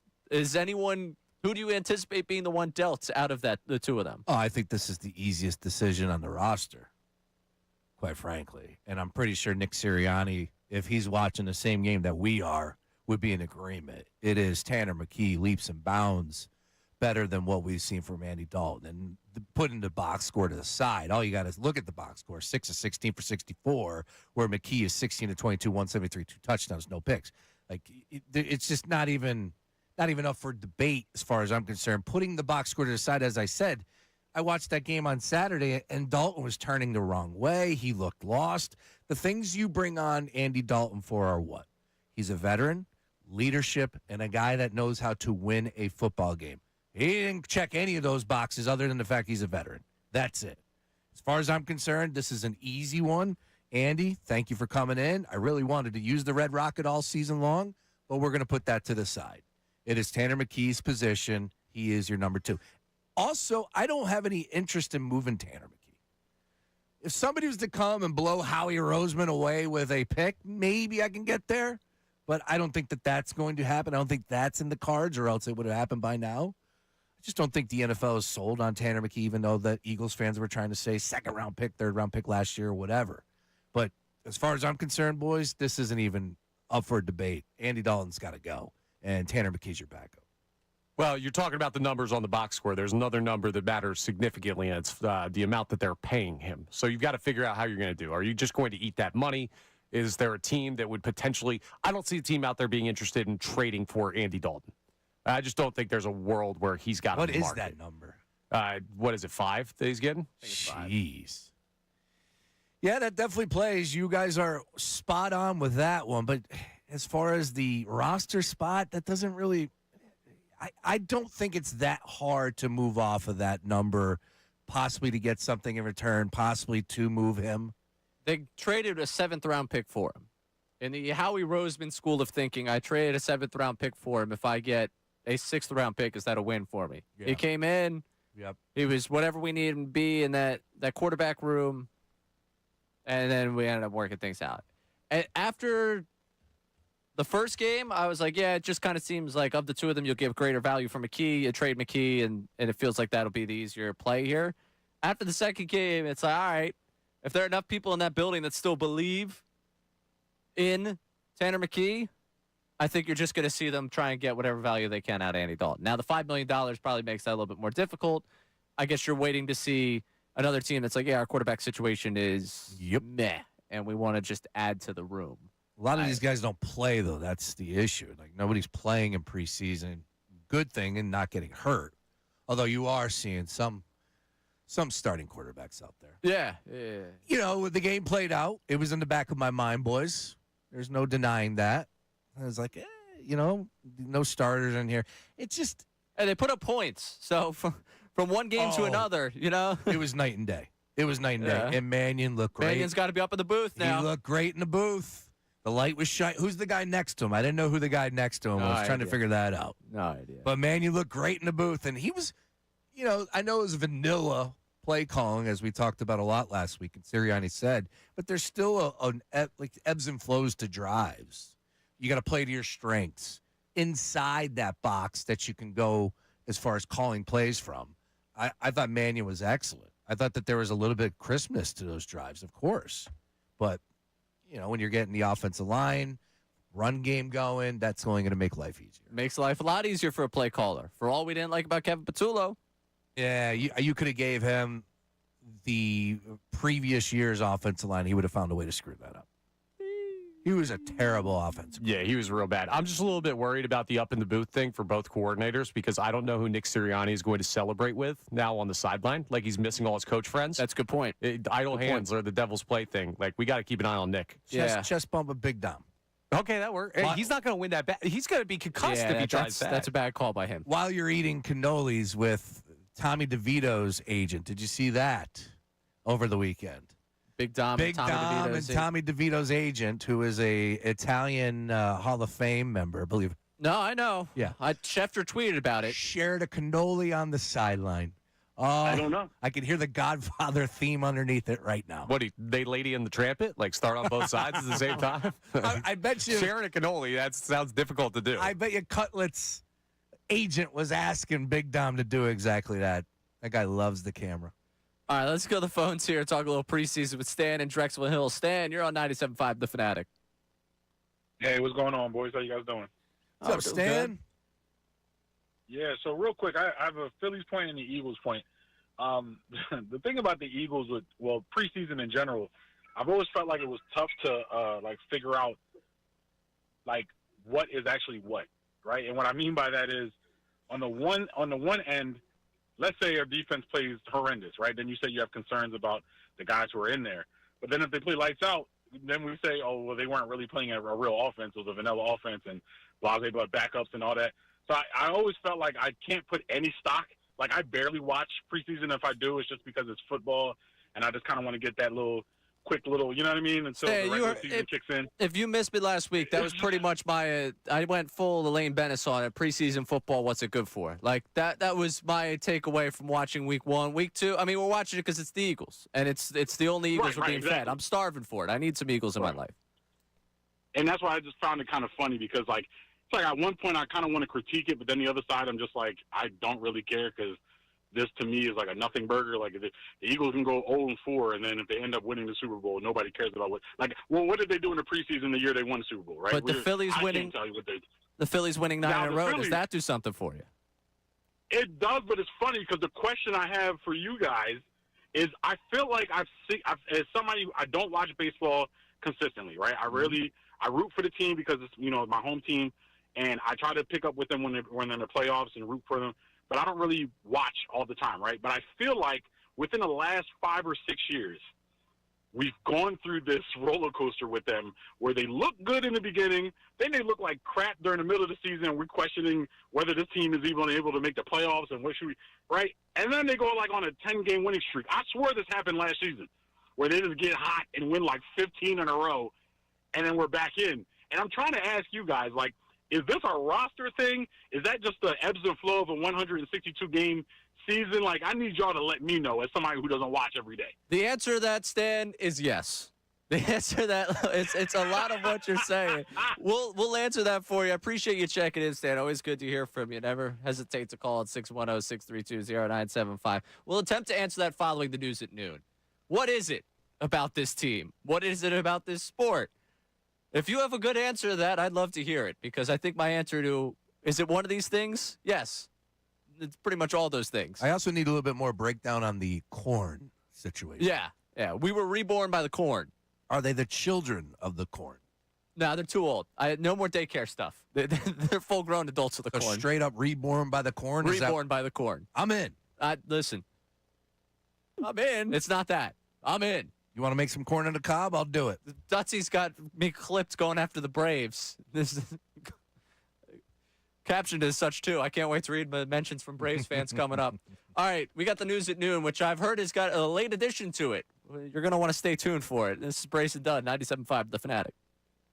Now on 97.5 The Fanatic Sports Update. A wild walk-off. I'm Connor Thomas, and this update is brought to you by the McComb Group. Visit themccombgroup.com. The McComb Group supports contractors with one of the largest PVF inventories, from pipe, valve, and fittings to trusted brands. Count on the McComb Group to help you stay on schedule. Visit mccombgroup.com today. The Phillies made it 9 straight yesterday. Ridiculous walk-off winner for them. Kyle Schwarber, the first walk-off homer for the Phils since 2023. That's not just him individually. That's the whole damn team. A 6-4 win over the Cardinals for their 3rd straight sweep. Here's how it sounded on NBC Sports Philadelphia as Schwarber stepped to the plate in the 9th inning. Swing and a fly ball, center field. Going back is Church. Back toward the wall. It is over!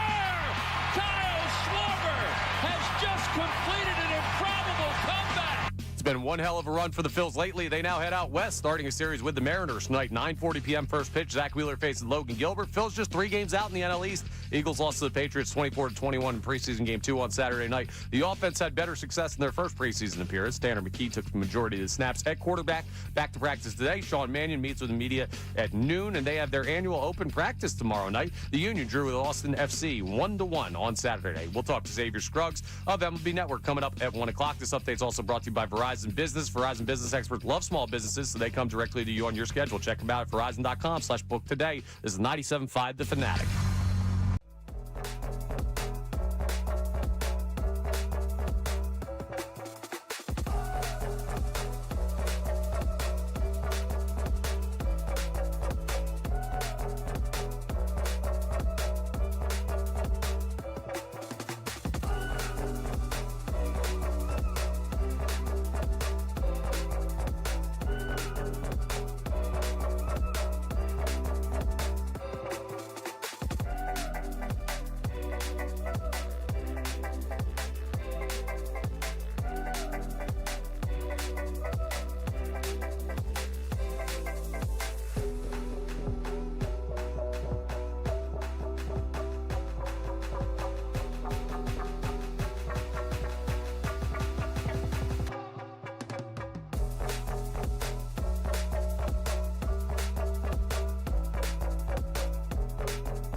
Brace and Dunne here on 97.5, the Fanatic, week 2 of the program.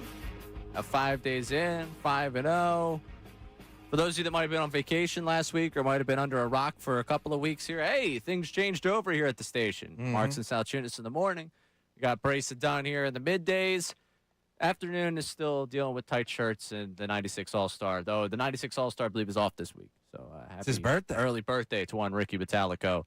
But, yeah, News at Noon is still a feature here. We're going to get to it in just a second. The question we asked you really opening up at 610-632-0975 is, what has you believing after a 9-game winning streak? What has you believing about this Phillies team? Because I'm ready to fight the entire city of Atlanta at this point. I've gotten to that point of this season where I'm now battling for the division, and I'm trying to plot out the two paths of how you get there. And really, it comes down to the 7 games you have left against the Atlanta Braves. But I want to know why you believe. What has you believing? What has me believing in the fact that this team can win the division is that their rotation now has 5 guys when they go out there. I believe they could get through 5 innings and actually keep you competitive in a game, which for part of the season, I was just hoping for 4. I had 3 for a long time. Now I'm sitting there like, all right, I think I could get 5 guys to actually give me night in and night out what we need out there on the diamond. And that's huge for me in terms of where this team goes in the division. But overall, in the big picture, I know, we had Mullica Hill Plummer that was, talk to me when they win the World Series. And it's like, all right, man, I guess we're not going to talk for a while. Like, I don't know what you want from me. I can't, even if they were to win the World Series, I'm not speaking to you until November. I go, Brendan Gunn's going to be married by that point. We have a follow-up from that guy? All right, let me hear from that guy before we get to the news at noon. Mullica Hill Plummer here again. You want the reason? Because they haven't played any really good teams, okay? Let them play a good pitching staff in the playoffs, and their bats will go cold like they have since when? Let's say 2022? Go start there. Just stop. Wait to the playoffs, okay? Let them win a series. Great. Good for you. I want them to get to the World Series, okay? And then I'll say, okay, got my attention. Okay, so no, he doesn't pay attention to the World Series. Yeah, so that's October 23rd is game 1. Yeah. It's August 24th. That's a ways away. Now, hang on, you're putting words in his mouth because he said the first series, right? No, he did say the first series. He said win a series and then, okay, so. Replay the end of that. So, what I would tell you is that if the Phillies are going to win a series and he's not going to tune in for that one, that would be September 29th. Doesn't care. It's the following series that he might tune into. So it would be October 3rd is what Mullica Hill Plummer is saying he's not tuning into. Give me the end. Their bats will go cold like they have since when? Let's say 2022? Go start there. Just stop. Wait to the playoffs, okay? Let them win a series. Great. Good for you. I want them to get to the World Series, okay? And then I'll say, okay, got my attention. Yeah, October 23rd. Back to the World Series. So I'll talk to you in a couple months. I got 2 months until I can talk to you. So we have a new rule on the program. We're not talking about the Phillies until they're in the World Series. And I can't talk about the Eagles because they're in preseason? Yeah. What can we talk about? Nothing matters. Yeah. All right. I guess I'm going home. All right. This is fun, guys. Let's do the reruns. We got a good best of. Let me crack one for you guys. Yeah. All right. Show's over. I get it. I get being annoyed with the way this era has gone. The fact they haven't won a World Series. It drives me nuts. I was reading, I think it was Nightgale. It's like they believe they should have won a World Series at this point. Yeah, they should have. They haven't. It annoys me too. The postseason failures annoy me too. If I can't sit here after them winning 9 consecutive games, regardless of competition, it's 9 consecutive games of baseball. It's a difficult thing to do. They came back down their last strike, down to their last out, scored 6 runs in the 9th inning last night. If you don't have belief today, what's the point of even enjoying sports? Seriously. There you go. What's the point? Why do I tune in every day? I don't tune in every day because I'm hoping that I get a driving point where I could nail these guys. No, I tune in every day because I want to enjoy it. And I didn't enjoy it for almost 26 outs yesterday, but that's the reason why there's 27. I got to enjoy a 6-run 9th inning in which they come back and win. That's why you watch. That's why you talk about it. So what if you don't believe, you could say you don't believe. Don't talk to me till October. It's like, all right, well, I don't know why you watch. I don't know why you would tune in. If that's your mentality, you're going to take to everything. I get your point about being disappointed by this team in this run. I understand that level of it. They don't talk to me until they're in the World Series. It's like, all right, then 28 teams in baseball should never talk about their season. Yeah.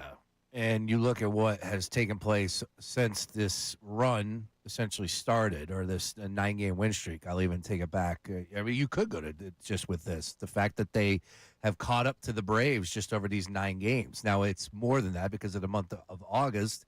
They have 16 out of 21, 16 wins, most in Major Leagues as far as wins are concerned for a franchise. So there's so much to like. Comparing it and contrasting it to last year, the year before, I could get down with Luis Ariz. I can get down with comparing it a little bit more to the starting 3 pitchers. I think that they have a heck of a lot better opportunity for success this year than previous years because of the starting pitching. Like there's definitely some difference. We'll dive in that after the news and noon, right. because if we want to compare it to other seasons, I'm happy to do that comparison. And there might be an argument against this season because of that. But first, I'm told we have quite a couple of stories in today's news at noon.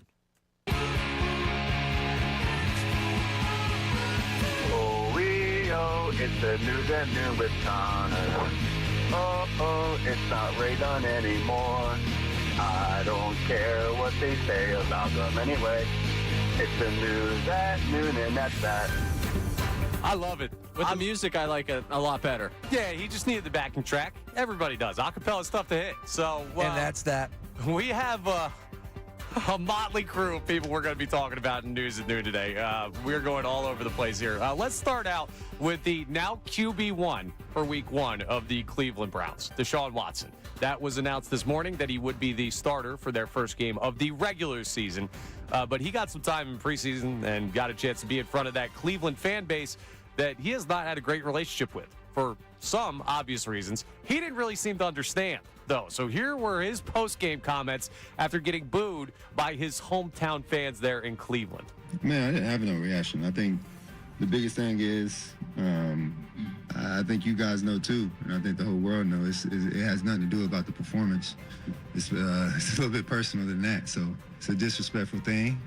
So, yeah, I mean, I'm going to keep whatever I feel with me and my family internally on how I feel about that. Last time I played on this field, I tore my Achilles, and that same fan base, they cheered when I got hurt. What does that have to do with anything about performance? When a person get hurt, especially for your own city, and they cheer. Doesn't that make you regret coming here? No, I don't regret anything in my life. You know, I think the Lord put me through situations for a reason, so I don't regret anything. I don't regret anything? Not a single thing? There's not one thing you regret. So Okay. we use the cliche a lot of as good a player that guy is, he's an even better person. Yeah. When it comes to Deshaun Watson, it's the opposite. You know, as bad a player as he is right now, he's an even worse person. I'm just saying. Like, that's very tone deaf on a number of levels. Yeah, the cheering injury thing, I would feel a certain type of way regardless. Like, if your player gets hurt and you're cheering for them to be hurt, like the home fans, I can understand anybody feeling a certain type of way. But then you can't turn around and give me the, I don't regret anything, and I don't get why they're doing this. Come on. I mean, I guess maybe if you totally lost the plot on this one. By the way, Week 1 starter. Yeah, that's a whole... After those comments yesterday, I was like, yeah, I wouldn't let him take the field again as a Cleveland Brown. And they were like today, you know what? That's the guy we need out there Week 1. That'll be good. Top 5 cash earners, 2022-26 in the NFL. Josh Allen, 1 at 249. Mahomes, 2. Lamar Jackson, 3. Deshaun Watson coming in at number 4 at 229. Yeah, the Browns are in a tough spot that they just made absolutely worse with the announcement today that he is your Week 1 starting quarterback. I don't understand what Shedeur Sanders needed to do differently. I don't think there's anything he could have done. No. This is all about Watson. You need to get him off of the roster, point blank in the story. And I get what the dead cap situation would be for next year. You're looking at $86 million. Like, I don't care. You can't have him suiting up for your team anymore.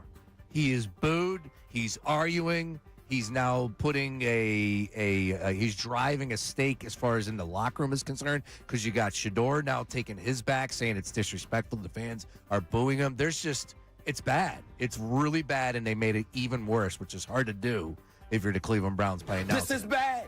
This is very, very bad. Got to get rid of him. Cleveland. Yeah, I don't understand how they didn't see this coming. I don't know how they ever thought this was going to work out, but the situation the Browns are in, well, it's a typical situation that the Cleveland Browns find themselves in. It's a terrible, stunningly bad, even by Cleveland standards. Yeah. He's a terrible quarterback. Like, that needs to be the top line discussion, is how bad he is. Contract, listen to me, everything else that he's been a part of, all that to the side, just focusing on the player. He is a horrible quarterback at this point in time of his career. So that's where I'm asking the question is, would a team trade for him? No. If he didn't have all the baggage, no, he's a terrible quarterback. Yeah, their contract makes him untradeable. I don't know why Cleveland would have ever done it. So we'll move on from the Deshaun Watson conversation to another gem of the National Football League. Harrison Butker, he was getting cheered this week, though, because he had one heck of an accomplishment in the Chiefs' most recent preseason game. You also have Gruden on the call here for this one. A 69-yard made field goal. He's not cold. He drilled it. He got this, I think. He absolutely got this. 69 yards. Are you kidding me, Coach? He'll kick your Butker, won't he? This guy's something else. Every time I come to town, Harrison Butker lights it up. I should be his agent. Great call there. He'll kick your Butker. But we had this argument on the morning show back in the day. Should, like, a record field goal in the preseason count if they make one longer than what the standing record is? It should count in the preseason. Yeah, it's a preseason record. It's a preseason record. Why wouldn't it count? Because it's not a regular season game. There's the playoff record. There's the regular season record. You want the preseason record? Take the preseason record.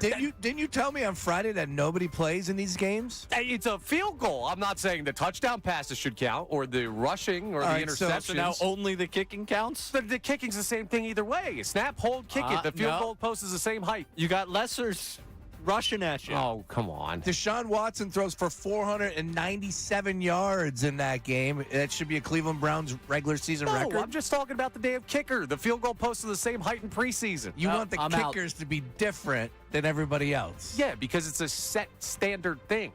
It's not the level of competition you're playing against. He'll kick your Butker. That was a great call. Yes. John I Gruden. love hearing Gruden's voice. Yeah, he's so excitable.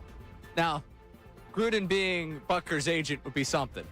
Certainly be something. That's a combination right there. Yeah. Hey, want to survive a PR disaster? Butker, have you ever heard of this company called Barstool Sports? Stay out of the spotlight for a few years, then go there. They'll make sure that you end up still in the media spotlight. We'll round out the three-pack with the late-breaking addition to News at Noon. Don't worry, we have a chaser coming after these three shots that we're taking here. But San Francisco 49ers owner Jed York found himself in the news over the weekend and this morning. Talking about the substation?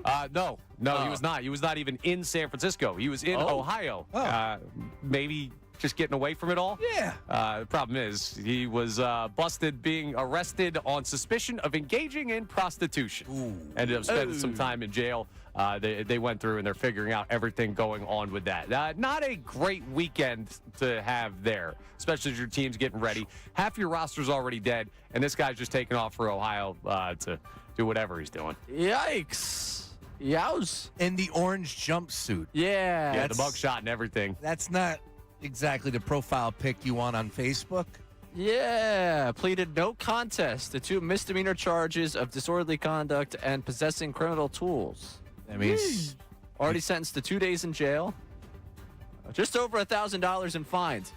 I was listening to headlines this morning. They had the $1,500 fine for picking up cash. I don't understand how it's more to be fined for picking up cash on the ground than it is to be a part of is a prostitution sting? Yeah. Yeah, I just don't understand what the criminal tools are. Maybe my legal jargon isn't great, but if you're in trouble for prostitution and there's criminal tools involved in that, my mind goes... Let's dive into that. Where do you think that's... I'm all right on that, Jim. I have a guess. Yeah, yeah, the prosecution had amended a charge of engaging in prostitution to disorderly conduct. So this is John Edward York. He is the CEO, controlling owner of the 49ers. He's been with the team for 21 years, 16 as the CEO. He is also 46 years old, boys. John Edward, that's where Jed comes from? So you can't do that. You can't combine the names to make another name. Yeah. I'm actually Raymond Patrick. Okay. I'm now Rap Dunne. I'm Simba. I just added the A in there. SMB. Simba. I guess I'm like Crooks or something. Oh, yeah. Connor Brooks. I don't know. Crooks and Dunne. He is the grandson of former owner Eddie DeBartolo Jr. and the son of Denise, and that's why he was able to slide right in. Not good for John Edward, and I would assume he's probably going to be pushed aside. He won't be highlighted all that much over the next few months for the 49ers. Yeah, the good news is for us here in Philadelphia, we don't have to worry about all of that stuff we just talked about. Our biggest problem is Andy Dalton versus Tanner McKee. We have champagne problems here when it comes to the Eagles. We need a chaser after all of that information from the NFL. So let's take a second to talk about Carl Ravitch, who finished up his final ESPN broadcast of Major League Baseball coverage over the weekend. Here's how his sign-off sounded. What a show it was. Want to say a special thanks to Andy Jacobson, our producer for years, who has helped carry me through this. Buster Olney, of course, as good a reporter as there's ever been covering baseball. You too, my friend Eduardo Perez, Ivan Salkowski, Sarah Langs, who's hanging out behind these scenes and getting the job done. Our executive producer, my man Scott Gustafson, and everybody else who's made it possible. Thanks for watching the MLB Little League Classic. For Eduardo, Buster, I'm Carl Ravitch. Right now, it is time for Sports Center. No one ever did it better than Ravi, an absolute first-time Hall of Fame Sports Center anchor. Yeah, I mean, well done. Good for him that he got to finish it out. It was kind of awkward, the handling of, hey, you're done, but we're going to let you roll your way through. He's going to go through the Little League World Series. That was the last Major League Baseball broadcast for him, right? Yeah. Yeah, so that was it for him. I thought it was nice. Garrett Mitchell gave him a nice tribute in-game. Chris Sale, he earned it. I mean, the guy was there for so many years. And my biggest problem with Sunday Night Baseball... 3+ decades. Yeah. My biggest problem with Sunday Night Baseball for the longest time was I thought they tried to do too much. You know, they were constantly trying to throw numbers at you, these in-game interviews. It felt like, you know, he was just kind of told to try and walk a tightrope, and they started handing him an anvil. It's like people would complain about Sunday Night Baseball, and I'm like, I don't think it's really Ravitch that your problem is. I think your problem is they're trying to do 10 hours worth of content in a 2.5-hour broadcast. You know who we blame for that, right? Who's that? The nerds. That's the nerds, their nerds have ruined so much. Stop. We need to stop. The nerds want him talking to the first baseman while the first baseman's trying to play his position. And this is even just a sports deal. We need to stop listening to nerds. Nerds have controlled everything in the last, about a little bit of more than a decade, not 2 decades. Too much input from the nerds. Yeah, it's not just the nerds, though. I hear what I'm Stuff them back in the locker. Enough of the nerds with everything. What I'm hearing from Ray, though, is this is not the on-air guy's fault. I think Ray's pointed the finger at the producer. He's saying if you don't like the broadcast, always go after the producer. I'm going after the network. Correct. Oh, okay. The network, to me, they're trying too many bells and whistles of trying to be unique. You know what makes baseball great?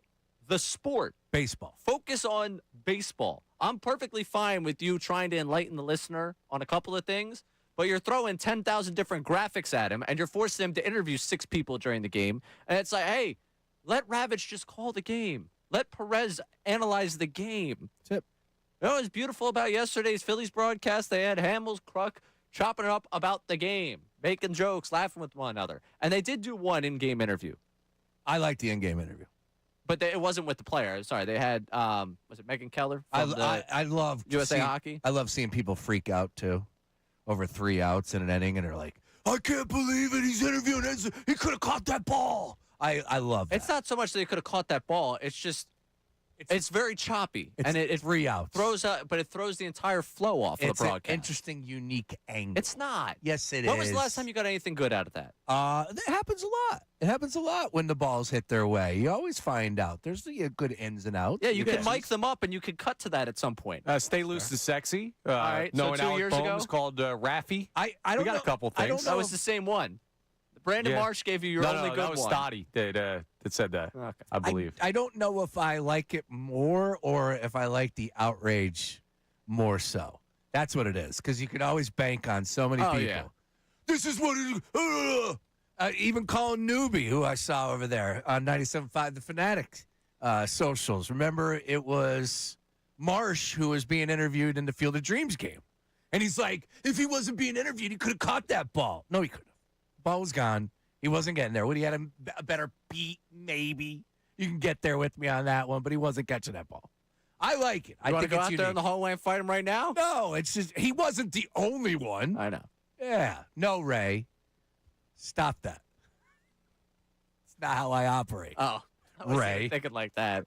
I You're challenged broke, Ray. I challenged Bill to a fight earlier. I know. Yeah, I you know, guys got to calm down. Ricky and I are going to jog They've in won for 9 like in the a row. bullpen, Not- 10 minutes late. Not me, Connor. Connor, I am calm. I am day-quilled up right now. Everything is nice. They've won 9 in a row. All right, I'm fired up. Doesn't mean you start hitting people. I'm not hitting anyone. I'm just saying. Bill wants to start something. Bill started it. I'm just here to say that after the discussion. If he wants some sort of a fight, don't pick a fight on Wits or Twitter because that's not where he's not going to win.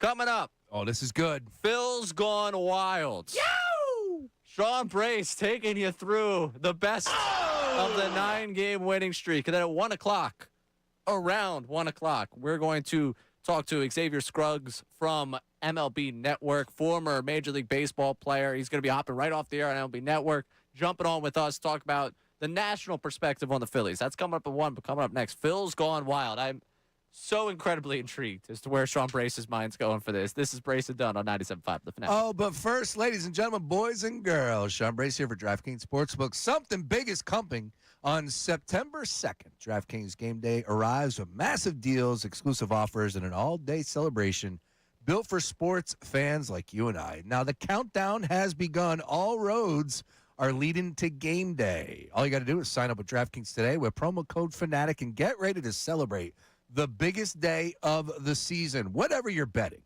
DraftKings Game Day has deals dropping all day long.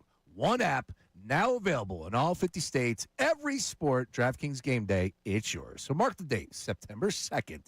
DraftKings Game Day is the new kickoff of a new season, new era, and the biggest day in sports history. So get ready to celebrate with all of us. New DraftKings customers, you can sign up using promo code Fanatic. You spend $5 to get $200 in bonus bets within 21 days. That's code Fanatic in partnership with DraftKings. The crown is yours. Gambling problem? Call 1-800-GAMBLER. 21 plus. Pennsylvania only. Eligibility restrictions apply. $50 in non-withdrawable bonus bets issued every 7 days via click the claim for 21 days. Bonus bets expire 7 days after issuance. For additional terms and responsible gaming resources, see sportsbook.draftkings.com/promos. Limited time offer. Now on 97.5 The Fanatic Sports Update. Schwarber walks it off. I'm Connor Thomas, and the Phillies made it 9 straight victories yesterday. You wouldn't have believed that if you saw the first 8 2/3 innings they had at the plate. They were down to their final strike 5 different times in the ninth. They ended up scoring all 6 of their runs in the 6-4 win with 2 outs in that ninth inning, including Kyle Schwarber's walk-off homer. He talked about the moment after with the media. I was ecstatic, obviously, right? It's just emotion. Like I said, it's top to bottom. There was no fight, there was no quit, and to be able to kind of cap it off, right? Yeah, it's exciting, but it was more excitement for all of us. Phils now head west as they try and make it 10 straight victories tonight, taking on the Mariners in Game 1, 9:40 the time for first pitch. Zach Wheeler faces Logan Gilbert. They're just 3 games back in the National League East. The Eagles lost to the Patriots 24-21 in preseason Game 2 on Saturday night. The offense did have better success this time out than their first preseason appearance. Tanner McKee took the majority of the snaps at quarterback. The offensive coordinator Sean Mannion saying earlier today that competition between him and Andy Dalton could still drag out till Week 1. They have their annual open practice tomorrow night. The Union drew with Austin FC 1-1 on Saturday. We'll talk to Xavier Scruggs of MLB Network at 1 o'clock for the national perspective on the Phils. This update is brought to you by Dell Technologies. Back to school starts now. Get the Dell XPS laptop powered by Series 3 Intel Core from $699. Find yours at Dell.com/deals. I'm Connor Thomas for the home of the Sixers, Flyers, and Union. 97.5 The Fanatic and the Fanatic.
Brace and Dunne.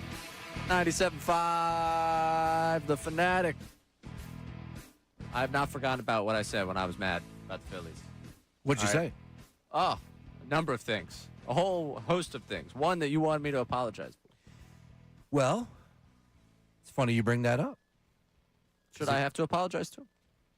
How about you answer that question after this? Oh, okay. 'Cause he gets a little mention. It's time for what, Sean Brace? Well, ladies and gentlemen, 9 straight wins, 3 straight sweeps. Remember when this team lost 10 straight games earlier this season? Do you guys even remember that they fired the manager? Oh, I do. Oh, it seems like a few seasons ago. The Phillies, they don't believe in moderation. No. They've gone from losing every game to now can't lose. So let's dig into just how ridiculous these last 9 games have been. It's time for Phil's Gone Wild! It's time for Phil's Gone Wild. The hottest bats, the nastiest arms, the craziest numbers for the Phillies' 9-game win streak. Yeah, baby. Down 4-0 entering the 9th, 2 outs. Phillies were down to their final strike 3 different times. They scored 6 runs, all with 2 outs. Boys, they had 6 hits in the inning. Every one of them came with 2 strikes. But of course, if there's one thing we're going to remember about yesterday, 459 feet later over the batter's eye, Kyle Schwarber. Let me hear it. Swing and a fly ball, center field. Going back is Church. Back toward the wall. It is over! Kyle Schwarber has just completed an improbable comeback. Ray, you know what that was? Phil's Gone Wild. That's right. On to the next. Alec Boehm, you know darn well. Phil's Gone Wild. He's lost his mind. 500 batting average, 17 hits, 12 ribbies. And my favorite number when it comes to Mr. Boehm, 1 strikeout out of 34 at-bats. We're not talking about a dude just having a nice week. He's getting the job done. Phil's Gone Wild. You're darn right. We keep it moving, staying with the lineup. The biggest difference in all of this, although the success started, as Scott Lauber pointed out, the end of July before Mr. Arise showed up, but the newly acquired Philly has been the catalyst for this new, fresh approach. During the 9-game win streak for Mr. Arise, Phil's Gone Wild. 441 average, 15 hits, 5 multi-hit games, and boys, Connor, I'll come to you. How many strikeouts do you think Mr. Arise has had? I would think that'd be 1. That is correct. Phil's Gone Wild. So if you combine Bowman and Arise, 32 hits. Boys, how many strikeouts? 2? How about that? Phil's Gone Wild. It's bigger than just a 9-game heater. Here's the stat that just lets you dream that maybe what we're witnessing right now through the first 21 games of August, as we're all getting Phil's Gone Wild. This offense has woken up and realized what's at stake. Phillies first in baseball OBP, first in walks, second in batting average, second in runs scored, and first with 16 wins, and that's what matters most. Phil's Gone Wild. So I ask you guys the question. They've been one of the best offenses in baseball for the entire month. Is this really a heater? And when can we take it another step and realize that we are potentially witnessing something special? Let's get wild! Phil's Gone Wild. All right, there you go. 9-game streak. I'd love to comment on anything you just talked about. I would love to talk about any of the baseball stuff. Phil's Gone Wild. Every time, man. We're getting wild, baby. This is what happens when you sweep 3 straight series. Crunch time. We're not there yet. It's not Labor Day, but damn it, these are the dog days of summer, right, Connor? I feel like I'm watching like 2010 ESPN at 2 in the morning, and I'm seeing a commercial I'm not supposed to be seeing as a kid in middle school. It took me back. Phil's Gone Wild. I thought about this bit. We talked about it last night on the phone, and I was like, there's a lot to like.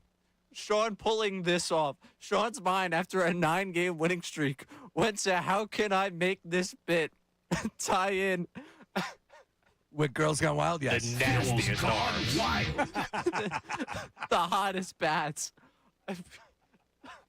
Yeah, well, you know, we have a little fun here. Whatever you said, I am sure it means that they are a good baseball team. I didn't even get into the pitching. You want to talk about Nola and what he's been? Oh, he's been absolutely. Phil's Gone Wild. Luzardo? Yeah, he didn't have his best stuff on Friday. Still mowed down 9. 2 starts over this 9-game stretch for Jesus Luzardo, 18 strikeouts. Phil's Gone Wild. We're going wild, baby. I believe. Hot bats, nasty pitch. They're really swinging the stick right now. Guys getting on base left and right, circling the bases. Oh, my God. That was great, Sean. All right. That was fantastic. From the mind of Sean Brace is really where that. How about that? Like, it's just tremendous. I just like the fact that we got the Phil's Gone Wild drop. That's staying. Oh, it's staying for sure. I don't know if I could keep myself composed. That's definitely staying. Like, where your brain goes to if I just watch them win 9 in a row, too. You know what this reminds me of? Hot women. If they get to 10, Phil's Gone Wild. we bring it back tomorrow. I'll add on an extra game. Get the reference. I hope they're also where I'm at. Yeah. Where, like, I can't even compose myself because it's like we're talking about how Alec Boehm's really hitting the baseball right now. is. And Alec Boehm hitting the baseball is being compared. It's the chaos of Girls Gone Wild. They're gone wild right now, Ray. They're going wild down there. Oh, Can't man. win 9 straight, sweep 3 straight series, and keep everything calm and cool. I need the end-of-year video yearbook to be sold in DVD copy with, like, the splash lettering of Phil's Gone Wild. I Yes. need that to happen. Win the World Series and then put that out. Explicit content, on the bottom of the corner. Oh, this is hot, explicit content for sure. That's right. One more time for the people in the back. Phil's Gone Wild. Oh, Nice all right. work. Now pull myself back together. Have you? No, I haven't. You never know where we're going here. No, you don't. And honestly, I was thinking about the drive home last night. I had the music blaring. Flow Ride is getting low, and I'm thinking about Phil's Gone Wild. And I'm like, there's no way he's going to be able to pull this off where it all makes sense. Oh, dude. Yeah, look, it's a first one. It's a first one. We got to rework a few things. That's the beauty about what we're doing here. Yeah. Right? We talked yesterday, as Ray pointed out. I think that's very important that we're putting the work in behind the scenes. We're saying, what do we like? What didn't we like? I like that one. Yeah, I'm pulling producer card here. You do not rework any of what you just Did you said. like that? Yeah, we bottle that and we bring it out when we need it. Phil's Gone Wild. All right, I'm in. I'm thinking Birds Gone Wild. I'm thinking all kinds of stuff going forward. I'm glad people realize Ron the Gone reference. Wild. I would just like the stats that he's going to given to me on a piece of paper So you because know where I'm not going to be able to figure it out afterwards. From Phil's Gone Wild, so I want to let you know about the Jug Handle Inn. Check out the Fanatic deal of the week. This week, only get a $50 gift card to the Jug Handle Inn for only $25. Jug Handle Inn brings you good times and amazing food. Enjoy their famous wings, burgers, drink specials, live music, and more for half the price. Get this deal while supplies last at 975thefanatic.com/deals. That's the Jug Handle Inn for you. Wednesday night, half off chicken tenders. I saw a billboard about it driving over to Jersey yesterday. Really? Yeah, We so should go out at one point. To I the love Jug the Handle Inn. jug. I've been the Yeah, jug. the Jug. Owner Kevin and company do a great job. And they got a new bar that is open down there called the Creekside. I'll go check it out with you boys. All right. I'll get a little wild with you. Phil's Gone Wild. Is it something that's sustainable? You say it's not just a hot stretch, but this is who they are. This is who they are. The difference between this team and other Phillies teams, something we'll talk about with Xavier Scruggs coming up. Scruggs from MLB Network. He's going to hop right off the air and right on here with us before he catches a flight to go to some game. I can't wait to talk to Xavier Scruggs coming up at 1 o'clock. Also, it was a big weekend, not just for the Phillies, but for Club Hertz. We'll explain why coming up next. He's Sean Brace. I'm Ray Dunne. This is Brace and Dunne. I'm going to try and get it together. We'll be back after this. This is 97.5 The Fanatic, the radio home.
Sean Brace.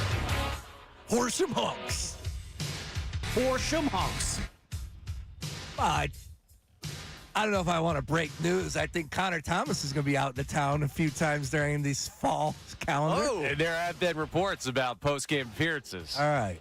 We'll leave it at that. Oh, that's what you're talking about. I Yeah. thought we were talking about his emergence from retirement. No. Hey. Connor's going to be, we're all going to be active. Let's just put it that way once the football I'm season. inside. I'm inside. Oh, yeah? Yeah, I'm inside. Where it's warm? Yep. All right. I'm inside. You're inside? People will come, Ray. All I right. didn't go out this weekend. You did not go out. No. Soft.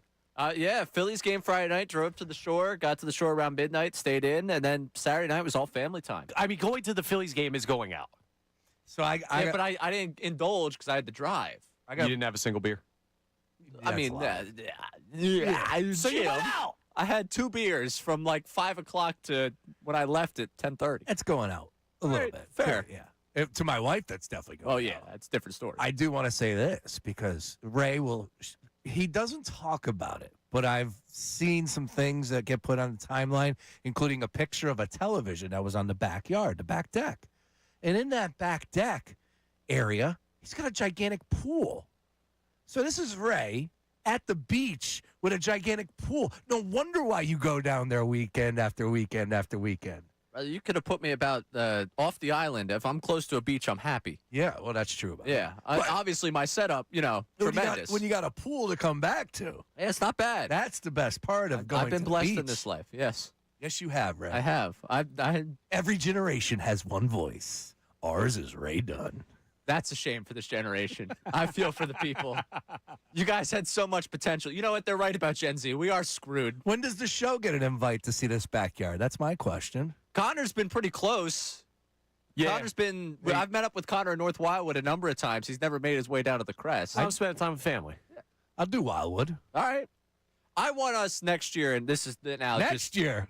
I'm talking about next week. Labor Day. Yeah, okay. Yeah, you can't. Trust me. I'm fighting. Phil's gone wild. My parents have decided, you know what? We're having our friends down. Yeah, Labor Day, I'm going to be fighting for couch space. They've earned that. Yeah, they have earned that. Yep. No, I want next summer. This is now putting this out in the universe and hoping that it comes back to us here. I want to do some sort of a show down the shore. Like, yeah, please. You know, we got some connections. Yeah, I would love to be somewhere down the shore. Absolutely. I've lost my short time because my brother and sister-in-law have a kid now, a newborn, as of like 2 weeks ago. So now, I spent my Sunday getting farted on by a baby, just holding that kid. It's a different life now. That's my life. They're my short connections. That's my day-to-day. Yeah. I spent my Sunday drinking at stateside, watched the Phils. Oh, but I didn't go out. I didn't. I stayed in. I've got good sleep. Clearly today I'm fired up. I'm trying to fight Bill. We're doing Phil's Gone Wild. Going to the club isn't the only going out.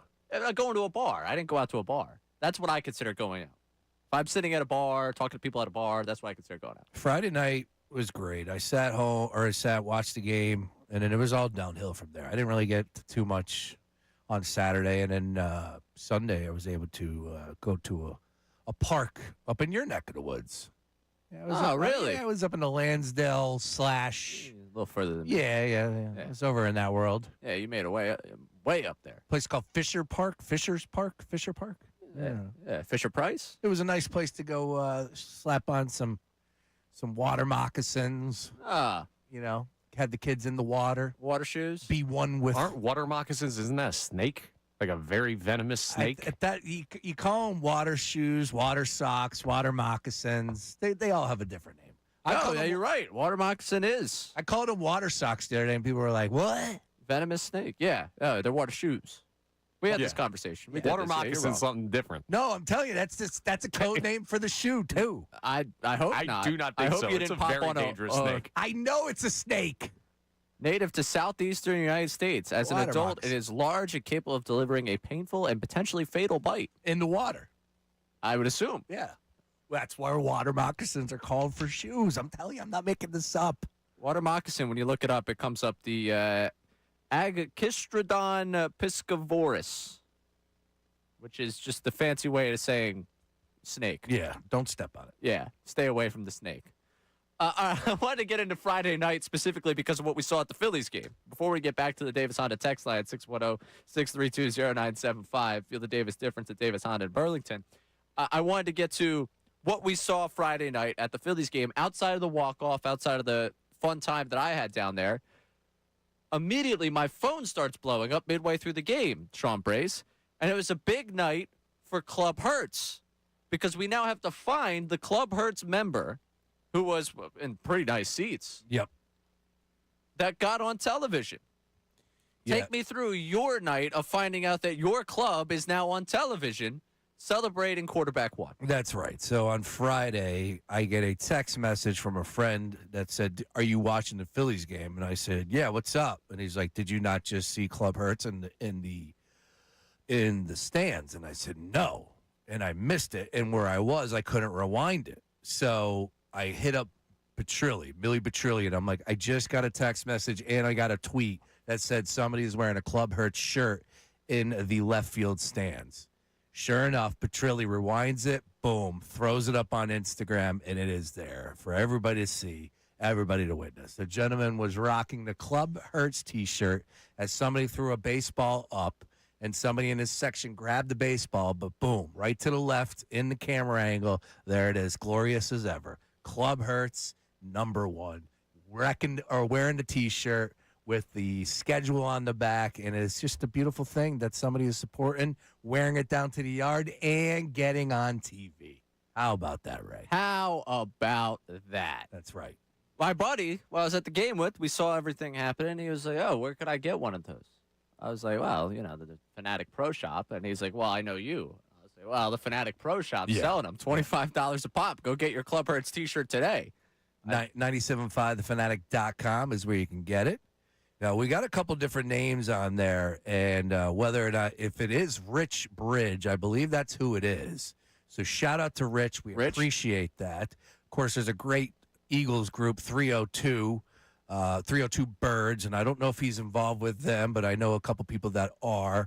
And somebody else was saying, I believe it was his wife again. You don't know what's real and what's not on Instagram, but of course, listeners, diehard Club or Jalen Hurts fan, but just something really cool from being authentic and putting something out there like that for the fans to consume and then wear it at a game and be caught with it. I mean, that's pretty electric. So, yeah, we just need to get the card out to him. Yeah, that's the issue. When you buy it nationally, we don't send it like that, but there's no issue. All you got to do is, if you want to join right now and you want to get a card, all you got to do is email us at clubhertz1, that's the number 1, at gmail.com, or go ahead and make sure you are following us on Instagram at Club Hertz. Now, we got someone claiming to be the guy that wore the shirt on the line. Let's go. So we got Billy in Hatboro. You were the guy with the shirt. Billy, you're on 97.5 The Fanatic. What's up, boys? Billy, is that you? You rocking the Club Hertz shirt down at the yard. Of course I was. Oh, man. Got to represent. That's what I'm talking about, man. We appreciate that. That's one. Number two is take me behind the scenes, man. You're wearing the shirt. You represent. You're part of the club. When did you join? And we appreciate the support. Yeah, I joined pretty early on. I don't remember exactly when, but no doubt he needs the support because I don't understand why it's even necessary, honestly. If we were to put all his stats in front of everyone without his name at the top. That's right. And say he goes to 2 Super Bowls and wins one, it's in the MVP of the one he loses. I think every one of us takes that quarterback for the next six years. That's right. So, I mean, that's enough for me. So, Billy, you were the one on TV, rocking the Club Hertz shirt. Pretty nice seats for you, but I want to be taken through throwing it on for the Phils game because that means it's a shirt that's in the heavy rotation. It means it's also a shirt that you equate with a good time out at the ballpark. You know, I don't know how much thought you put into what you throw on. For me, when I go down to the ballpark, I'm like, what do I want to rock tonight? Remember who was – oh, no, they were playing the next night. Okay, so he was representing the day before the game. So, Billy, what was the mindset of throwing on the Club Hertz shirt going to the game? Well, to be honest, I don't have any Phillies gear. I have a jersey, but I was like, it's too hot to put this thing on. It's too heavy. And I was like, well, let me put on the Club Hurt shirt. It's my newest shirt. And I was a little nervous someone was going to spill beer on me or something behind me, but I was like, it's a chance I'll take, and that's as much thought as went into it. You're the best. Bill, you are the best, man. I can't thank you enough for representing and wearing it down to the yard and getting on TV and, of course, sticking with us here on the station. We created Club Hurts for that reason, what you said. It's crazy to us that we even have to defend a guy, but damn it, as long as you're on the wall, we don't have to worry about anything. We want you on that wall. We need you on that wall. Nice work, Billy. Yeah, thank you, guys. Billy, let Appreciate us know next time you're down at the ballpark. I'm down there enough. We'll grab a beer. Oh, yeah. Oh, yeah, we're going Atlanta's first game. Atlanta's coming. All right. We already got tickets. If I'm down there that Friday night, just shoot our text line a message, and I'll make sure that we get down there, and I'll grab you a beer, and we can hang out. Nice work. Appreciate you checking in, Billy. Good, Thanks guys. for Thank rocking you. the Club Hurt shirt and giving us a good name there on television. Billy Hell in yeah. Hatboro, what a guy. Yeah, Millie Guy. Petrilli. Also listening as it's happening. Yeah. We sometimes put out could we find that person? And that goes into the ether forever. That took all, 30 seconds and we found Billy? If you got a Club Hurt shirt, you're listening. Yeah, you're we listening. appreciate you very Millie much. Petrilli has been doing just an incredible job. He's got all new people signed up over the weekend. He's slinging beers and signing people up. That's how he got into the influencer game, too. We had an influencer that was on the Club Hurts page. ClubHurts1@gmail.com or follow us on Instagram at Club Hurts. Coming up. It's a good club. Xavier Scruggs from MLB Network, former Major League Baseball player, does plenty of great work with MLB Network, will join us talking about the Phillies from the national perspective. Does he think Phils are catching the Braves in the division? We'll get to that. Plus, we got a lot of texts. We got to empty the mailbox here a little bit at 610-632-0975 for you. What has been the point of encouragement with this 9-game winning streak? He's Sean Brace. I'm Ray Dunn. Brace and Dunn, 97.5 The Fanatic. Now on 97.5 The Fanatic Sports Update. Phil's gone wild. I'm Connor Thomas, and that's what it's been lately for the Philadelphia Phillies. They made it 9 straight victories yesterday. Ridiculous walk-off fashion. They were down to their final strike 5 different times. They ended up scoring all 6 of their runs in the 6-4 win with 2 outs in the 9th inning, including Kyle Schwarber's walk-off homer. Here's how it sounded on NBC Sports Philadelphia. Swing and a fly ball, center field. Going back is Church. Back toward the wall. It is over! Kyle Schwarber has just completed an improbable comeback. Phil's now head west, starting a series with the Mariners tonight at 9:40. Zach Wheeler faces Logan Gilbert, and they find themselves just 3 games back in the NL East. Eagles lost to the Patriots 24-21 in preseason game 2 on Saturday night. Offense had better success in their first preseason appearance. Tanner McKee took the majority of the snaps at quarterback. Sean Mannion said today in some media availability that backup quarterback competition could last until week 1. They have their annual open practice tomorrow night. The Union drew with Austin FC 1-1 on Saturday down in Texas. We'll talk to Xavier Scruggs, former Major League Baseball player, now with the MLB Network, coming up next for his thoughts on where the Phils have gone lately. This update is brought to you by Dell Technologies. Back to school starts now. Get the Dell XPS laptop powered by Series 3 Intel Core from $699. Find yours at Dell.com/deals. I'm Connor Thomas for the home of the Sixers, Flyers, and Union. 97.5 The Fanatic and The Fanatic.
Hi, Morgenstern Hair Restorations. Great teams stick together, and so does great hair. Morgenstern Hair Restoration Championship results. Visit morgensternhair.com. Call 610-831-HAIR. Alongside Sean Brace, I'm Ray Dunne. 9 in a row. West Coast trip, though, looms. West Coast not usually friendly to them in August. Just feel fact on that one. I have the numbers in front of me. It just kind of feels like this is usually the malaise, especially one that's got Arizona. I hate when they go to Arizona. This is my 3 hours in now, voice talking. You know, I think I've gotten a lot of the excitement. I've been able to burn a little bit of that excitement. But, yeah, I feel good. I feel good today. How could you not? You got the Angels mixed in. That's Yeah. a team that's pretty much a lost cause. The Diamondbacks always give the Phillies a problem. Mariners, it's a great time to catch the Mariners. You say that, but you understand how things work in sports, right? This is a team that just gave up 19 runs yesterday, plus last Tuesday, 22-0. So here the Phillies are. I know recently, though, the Mariners have taken 2 or 3 against the Cubs, I believe. 2 walk-offs. As Ray Dunne would say. How about that? That's interesting. So one thing on the walk-off, because I didn't mention this earlier, and I think it was when I was at one of those fits of rage against Atlanta that I just kind of saw red and just started rolling, which I am prone to do. I mentioned why I would want them, one, to catch the Braves, but also just to get either to the 4 or the 3. I know we had some people talking by earlier this show about could they get to 2.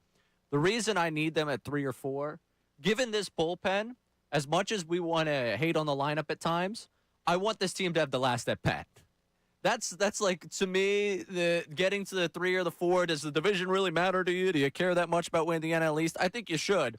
But overall, I think you should care about this team getting further up in the standings simply because with this bullpen, I'd like to have the ability to respond. I watch Ryan Kerkering go out there in the 7th inning. I watch Brooks Raley go out there in the 8th inning. I want the ability in the bottom half of that inning to issue a response to the other team as compared to, Phillies went down 1, 2, 3. It's the bottom of the 8th inning, and I know they have one more at bat, and whoever is coming in for the 8th is coming in. I feel secure in Duran.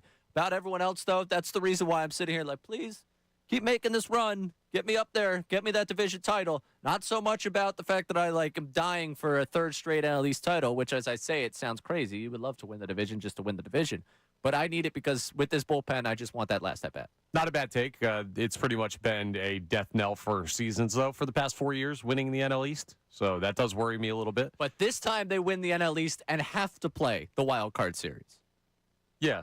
That's the difference. So maybe that's the sweet spot. I always thought going into the NLDS, I want to line up my pitching. Which is why I've always fought against the rust over that week off. Maybe this year will be the year we find out whether or not I was wrong that entire time. But I would love to see them win the division simply for the fact of I just want to be the team that comes up last in that wild card series. I don't think that's crazy. Also, is this crazy? Are we looking at a trap series? What do you mean? The Mariners? Yeah. Could fall into that. Wild walk-off, craziest win of the year into a team that's been giving up 40 runs a game. Are the Mariners gone wild? I hope They're not. 3-3 in their last 6. They've just been outscored by 20 runs in those 6 games. Trap series. I'm Trap calling it trip. right now. No, not trap trip. It's a trap trip. You can't lose to the Angels. There is no trap game against a team like the Angels. They are dog water. I just wish I was able to be on that plane ride yesterday. I don't say that often going coast to coast. I'm not a guy that enjoys traveling. But I do. Something tells me the vibes were off the chart on that trip last night. Oh, could you imagine? No. In that clubhouse? Just even right at how much time do you have to get your bags and get yourself ready to go to get to the airport? It probably was a little bit more condensed, but given how long that 9th inning took, but the energy in that clubhouse, I mean, that must have been awesome. It was also Jersey Day. I saw they had the NFL jerseys going too, so they had a whole theme to the trip too. So it's a beautiful thing when you believe. And if you asked every one of those players if they thought they were going to win that game to start the 9th inning, even down 2 outs, boys, 2 strikes, it doesn't matter. They all would have said, yep, we got something going on right here. That's where I was at my dinner table. Had my steak, my rice, my green beans, my wife to my right, baby boy in front, Kendall running around doing whatever. And I was just like, not done yet. Gotta believe. I did not. I tweeted this out. I tagged you both in the screenshot of the tweet. This is what I had drafted up. I was literally about to hit send. I was debating tagging you in it, Connor, because it was really just about the conversation we had last week. But I was like, I don't want to be annoying to Connor on a Sunday. Like, Yeah, you can annoy me all the time. You do it on a Monday. yeah, exactly. It's just more the host that tags the other guy in the tweet. You know, it feels like, oh, that's overkill for you. Like, you're gonna see it, or we're gonna talk about it. I don't need to like call you to the floor to talk about it. But it was a moment of honesty. I had this drafted up yesterday in the 9th inning. I did not believe. Spin zone. Letting the Cardinals win today keeps them above 500, and that means this weekend has improved the Phillies' record against teams above 500. Chess move. I was like, you know what? They say they can't win against teams with a winning record. At least the Cardinals will have a winning record after they win this game. Yeah, I was on the cornhole boards. I said 8 out of 9 isn't bad. Hey, we'll get the Mariners started. I was over there as the 8th inning was wrapping up, and then I was like, yeah, you know what? Maybe just watch a little bit. Yeah. Thought it was over. Not a cornhole guy, but I was playing on Friday. Not a cornhole guy. Yeah. What do you mean, not a cornhole? You, of all people? It's a game that you could play with a beer in your hand. That feels like right up the Sean Brace alley. I'm more of a horseshoes guy. Haven't played horseshoes in forever. It's the same game. Yeah, this guy was born before the 21st. Yeah. I'm saying I don't like horseshoes, but I like washers. They're all the same No, game. I don't like washers. Definitely don't like washers. I like cornhole, but, you know, there are people that are a little bit more enthused about the game than I am. What generation are you technically? I'm a mix. I'm a mutt across the board, man. Where I'm from, who I am. I get what it. I've been. Energy-wise, you want to be a millennial, Yes, but by birth, you're I'm a boomer. No, you're certainly not a boomer. I'm a millennial. You're a millennial. Yeah, I'm right on the cusp. Really? Yeah, I think. Hey, you seem a little past the cusp. No, it's right there. I think I fit in. I do. I don't want to date you age-wise. What you? Oh, I'm 45. That's yeah. all right. 1981. 81. We're 14 years apart and we're the same generation. That's it. I don't know. Yeah, I don't think that's the case. Jim, don't argue with me. I don't come up with the logic. Oh wow. There you go. All right, fair enough. Somehow he is a millennial. That's right. We got to talk to the millennial determination crew. Whoever came up with that. Yeah, we'll have you. I'm happy to have you. Yeah, that's crazy. Yeah, you guys are the two ends of the spectrum here. So we can't do this by generation. I'd say anyone born after the year 1990 is taking cornhole over horseshoes. Anyone born before 1990, I feel like, is probably going horseshoes. I don't know too many people that still throw shoes. But you might like it more. I feel like it might be a nostalgia thing for you. Where I was yesterday, Fisher's, I wish I played bocce more. I love bocce. Good sign up for bocce. My brother came home with the Italian-American newspaper. They went to the Ravioli House in Wildwood, and obviously he had to buy it. We're 50% Italian. Yeah. It only shows in the way we do the heritage stuff. They had a nice bocce write-up in the Italian. I was reading the newspaper. You know what's great? I had a couple Saturday night. I'm like, you know what? I'm going to open this up. Beach bocce. Bring the bocce balls on the beach. I'm pro bocce. Oh, bocce's the best. My grandmother can barely see. She throws the bocce ball better than anyone I know. Really? Yeah. She can't see where she's throwing it, but she throws a tremendous bocce ball. Italian grandmother. Yeah, I would do anything with bocce over the other games. The issue is now you got to lug those bocce balls down to the beach, and I already have like so much already. Yeah, that's tough. Throw it in there. Throw it in the bag. You're the one dragging it. They don't care. That's right. Guys are dragging. Guys are dragging. All right, let's go out to Washington. And I'm not talking D.C. I'm talking about the state of Washington. Lee is in Washington. Going to the game tonight. You're hoping it's not a trap series. Lee, you're on 97.5 The Fanatic. Boys, I am fired up. Brayson Dunne. I think we got to change that name to Wild Boys. I mean, Brayson Dunne sounds more like a bad law office for Bill Colarulo to work at, right? That's right, Lee. That's right. Take the shot at him. I appreciate that. No, we like that. Wild Boys, that's a nice little segment, brings it back to my level of, the late night TV. That's right. But yeah, super excited. Me and the fam are about to head out. We got a 2-hour drive.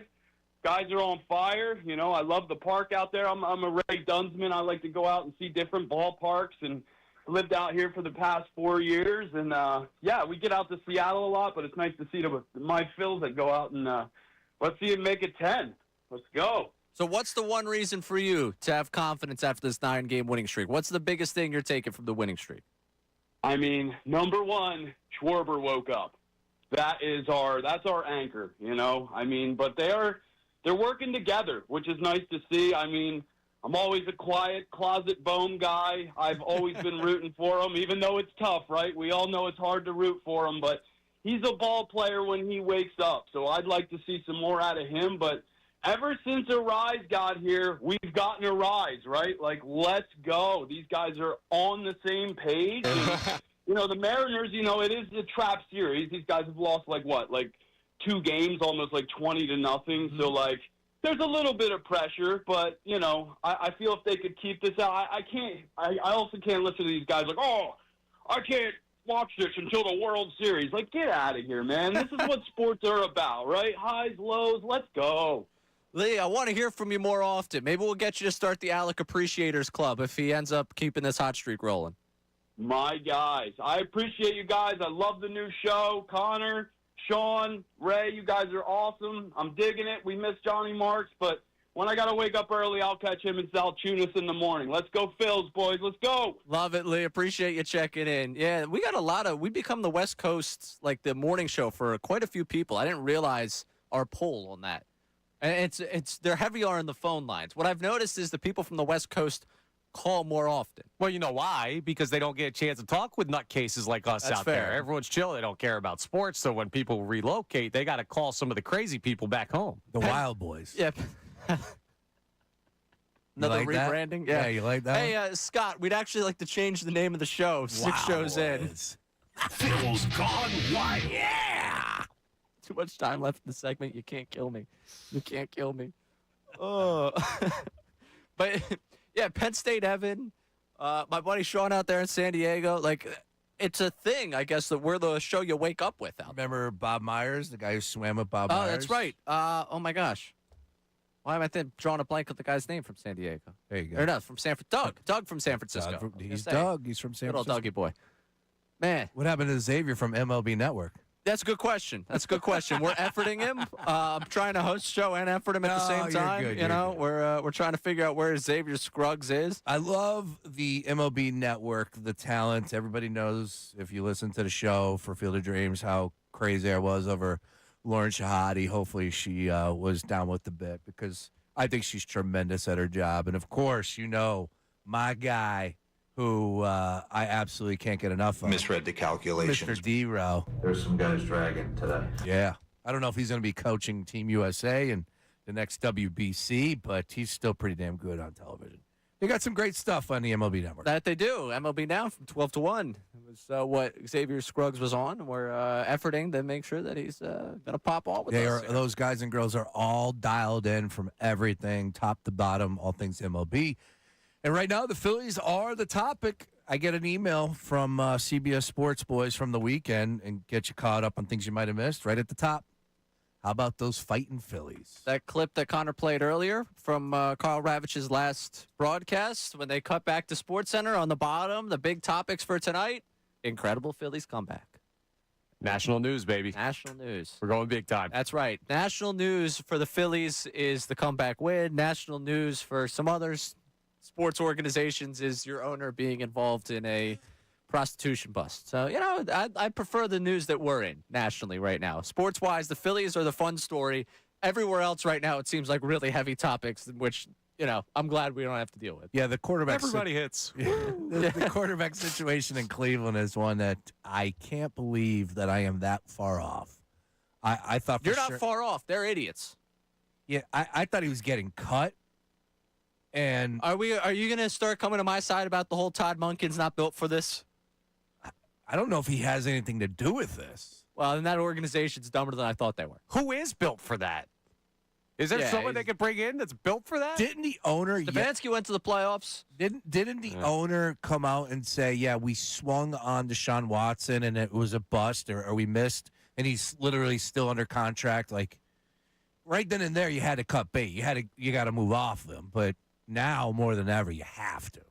And yet they named him as the Week 1 starter. What's the number on that? Who do they have? Let me know, though. Take whoever they have. While you're looking that up, let's get to the Davis Honda text line, get you a voice memo in here on the Phils. What do we got, Connor? Jim from Satterton here. Yo, Jim. Sean, major props, dude. That Phil's Gone Wild bit, I was crying. I was doing some yard work in my front yard, and I had to stop because I was just laughing uncontrollably. Anyway, you got to take this to the other sports, too, man. Like maybe revisit an old 900 number for the Sixers or the Flyers or the Eagles or something, man. Let's get sultry for every season. Sean Brace, sultry for every season. Let's do it, bro. Jim, I love where Jim? your mind is at, Jim. Jim? Fantastic call.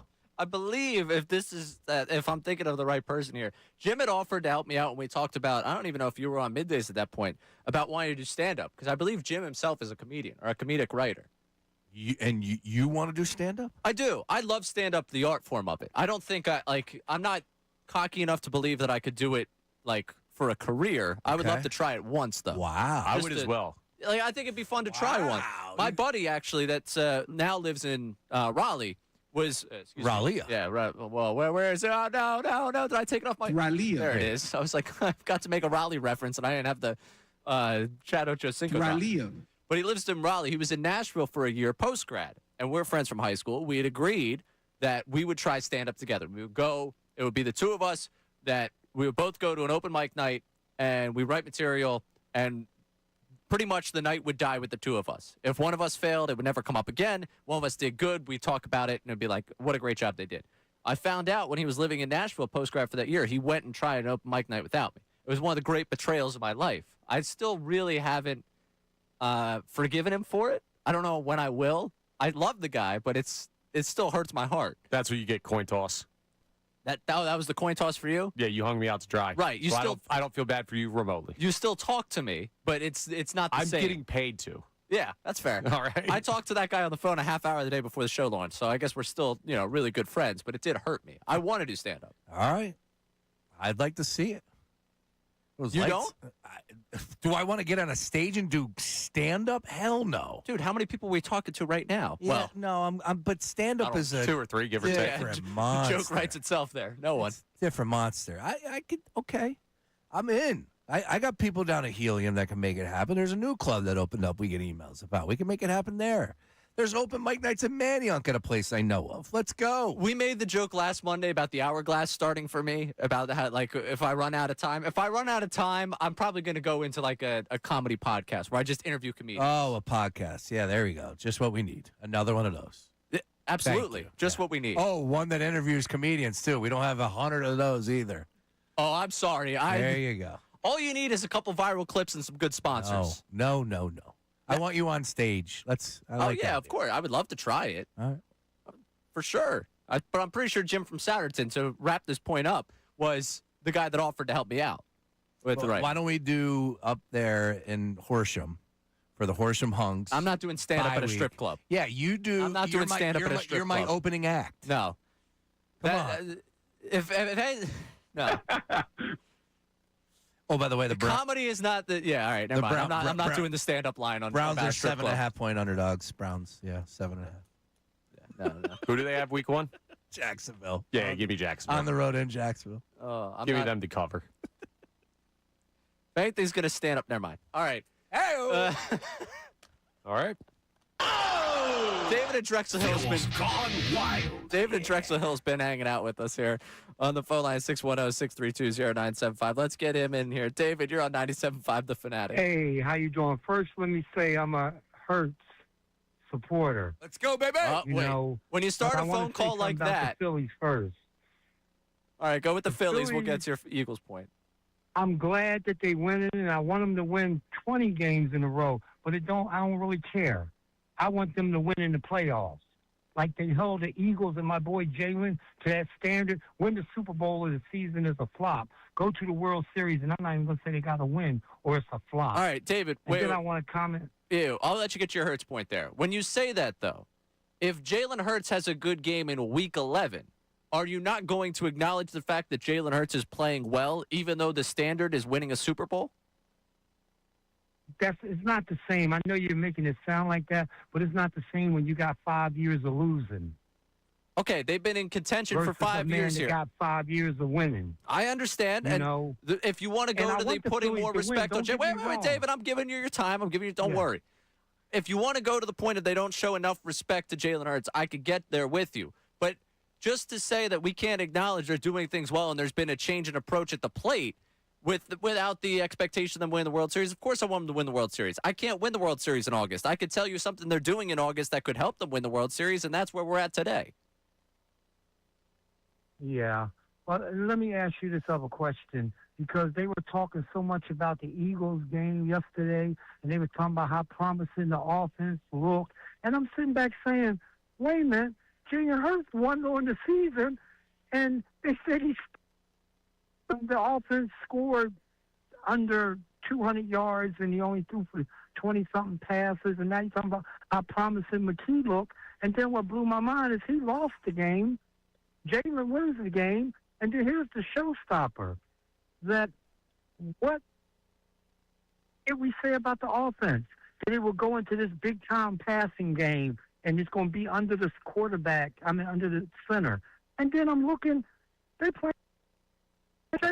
David, we're losing you. You're dropping from us. And I think the point you were trying to make was someone was praising Tanner McKee yesterday. Yeah, no one's. I mean, I don't know. I can text. I think Earnshaw was on yesterday. I can text him and see what he got into, because I was down the shore. I wasn't locked in. Maybe he was praising Tanner McKee for the start. I mean, you go look at the numbers for Tanner McKee. All right, fine. You know, the ball, they moved the football as compared to the first preseason game. I could understand where Nick's coming from that. I don't think he was sitting there calling for Tanner McKee over Jalen Hurts. No. He probably was just saying it was better than week 1 of the preseason than the second week of the preseason. And maybe you're not talking about what you heard in our waves in that case.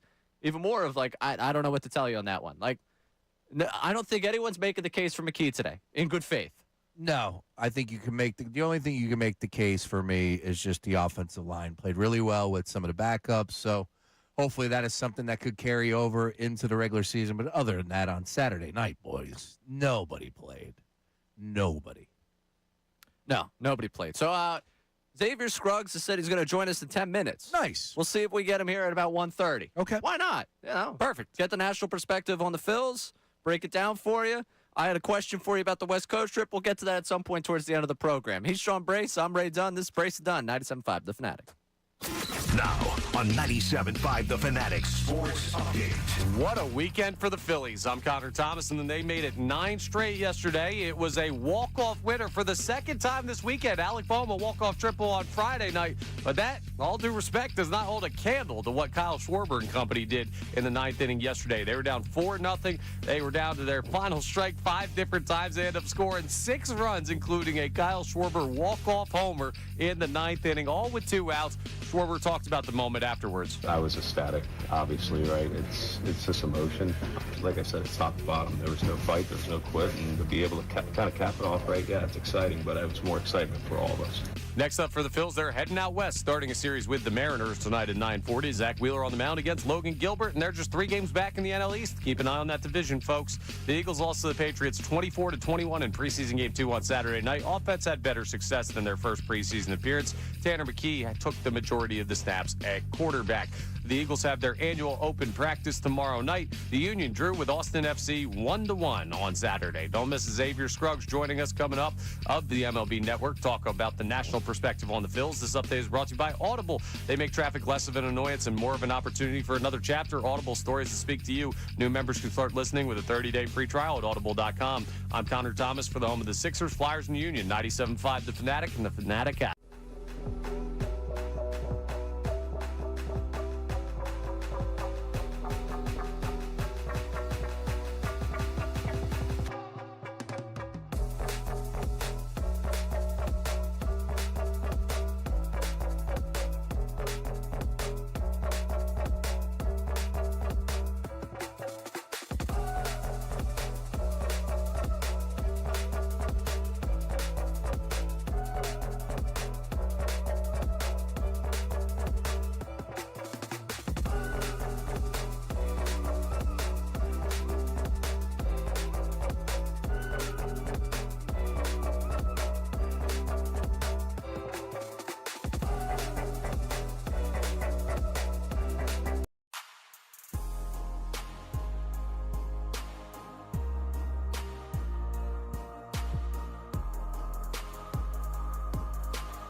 coming up.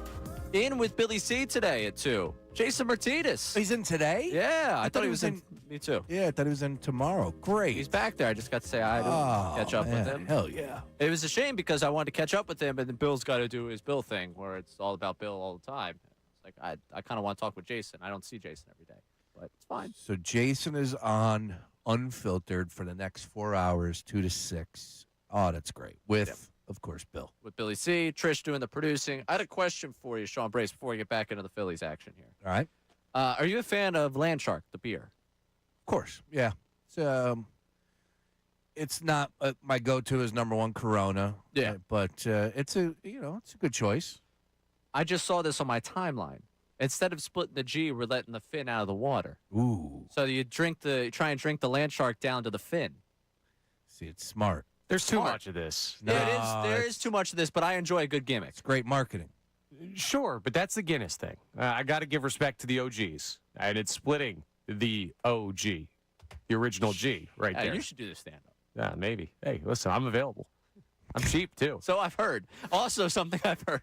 No, but like anyone trying to jump on that, I've seen that like set the table because there's a guy who looks like he's leaning on a table like an Italian beer. No, it's just split the G. I'm in. No, I'm in on this. You got to. Yeah. Also, we need an official booze sponsor of this program. Yeah, we're going to talk needs about that. drinking as much as we do. We need an official booze sponsor of this program. So I agree with that. yeah, we're only on day 6 here. If you get anyone's interested, we're free. Connor, no one drinks. I don't, at least, Guinness during the warm months. So I need something to keep my practice up as far as, what, you drink Guinness and all year long? Absolutely. Oh, no way. That's all a year great long. beer regardless of year. No, I'm good on that. That's a weather is turning. Let me belly up here indoors. Give me a Guinness. I first of all, do you drink Guinness out of the bottle or out of the can? You got to have it in a pint. Yeah, it's always draft. Always got to have it in a draft. Well, you can drink it out of it, but you got to pour it into a glass. Yeah, you got to pour it out. Sure, right? but I always get Don't the you draft. feel a little like, yeah, all right, man, I'm not doing the Guinness its justice if I'm drinking it out of a plastic cup? No, he can't. So this is my point. It's a pub only beverage. Now, if you pour it out of the glass at home, I'm fine with that. Yeah, do you not use glassware in the summer? You're in the backyard a lot. You're outside. You're on the move. Beer Got security. Red Solo cup. Beer security. Hold on to that beer. I can agree on not putting in a red Solo cup. I would be fair on that one. But I'll have it in any season. I also had this on the show sheet last week as something to kick around because I saw Seamus Clancy put this up on Bleeding Green Nation. Love as Seamus. Yeah, love Seamus. As like preparing for the season type thing of like, all right, the beer style of choice for you for game day. Draft, can, glass. For me, it's draft by a mile. Completely wrong pick. How are you doing draft? Well, that's the tough thing. At a game, it's tough. Like if I'm tailgating, you're not getting anything on draft. But if you had to give me a beer to drink, I'm drinking something on draft every time. So we're rolling the keg into the lot is what you're saying. Yeah, if you got a keg in the lot, that's an elite move. I am fine with that. But what I would just push back on, it's like, you can't have glass. Which is the tough thing. Rookies do glass. You don't do rookies. Or you don't do do glass. rookies, You don't do yeah. rookies. Yeah. We don't haze rookies. You don't do glass. Glass is you can't because it could get smashed, easily break, whatever. So if you're doing a tailgate experience, it's got to be can or a draft. Yeah, no, it's can easily. There's not even an argument for the other two. Can is the tailgate drink because there's no glass to be had and you can't have a draft. Like most people won't have draft at the tailgate. You roll a keg in. Not enough people do that anymore, Sure, Connor. You're moving around too much. I'm not just a sit in the chair guy. There's one thing that's safe. I don't want to break glass, and I'm going to spill it if you give me a draft. I need a can because I'm moving a lot on game. Yeah. I'm yelling. I'm gesturing. I'm saying bad words. I'm pouring a can into a Solo cup anyways. All right. No. Free out the beer of from the can. To be Yeah, honest, that's what the your can mouth is for. Can is 3 of 3 when it comes to draft, glass, or can.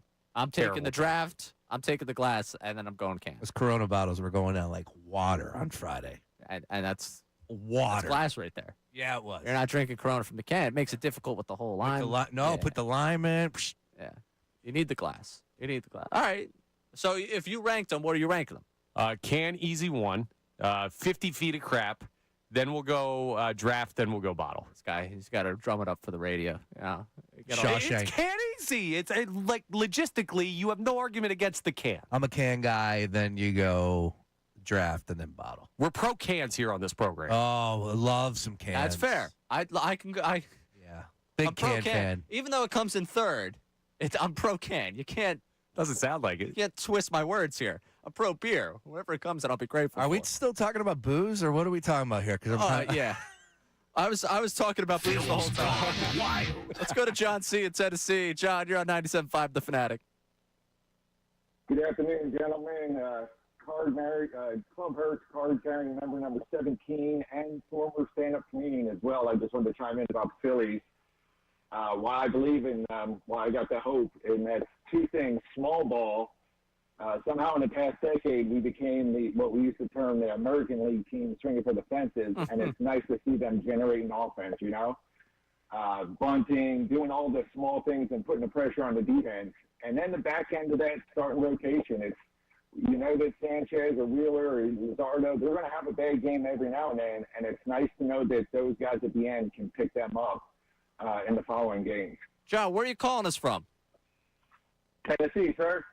Tennessee, but I mean, where are you right now? It sounds like you're in the other room and the phone's somewhere else. He's in a tunnel in Tennessee.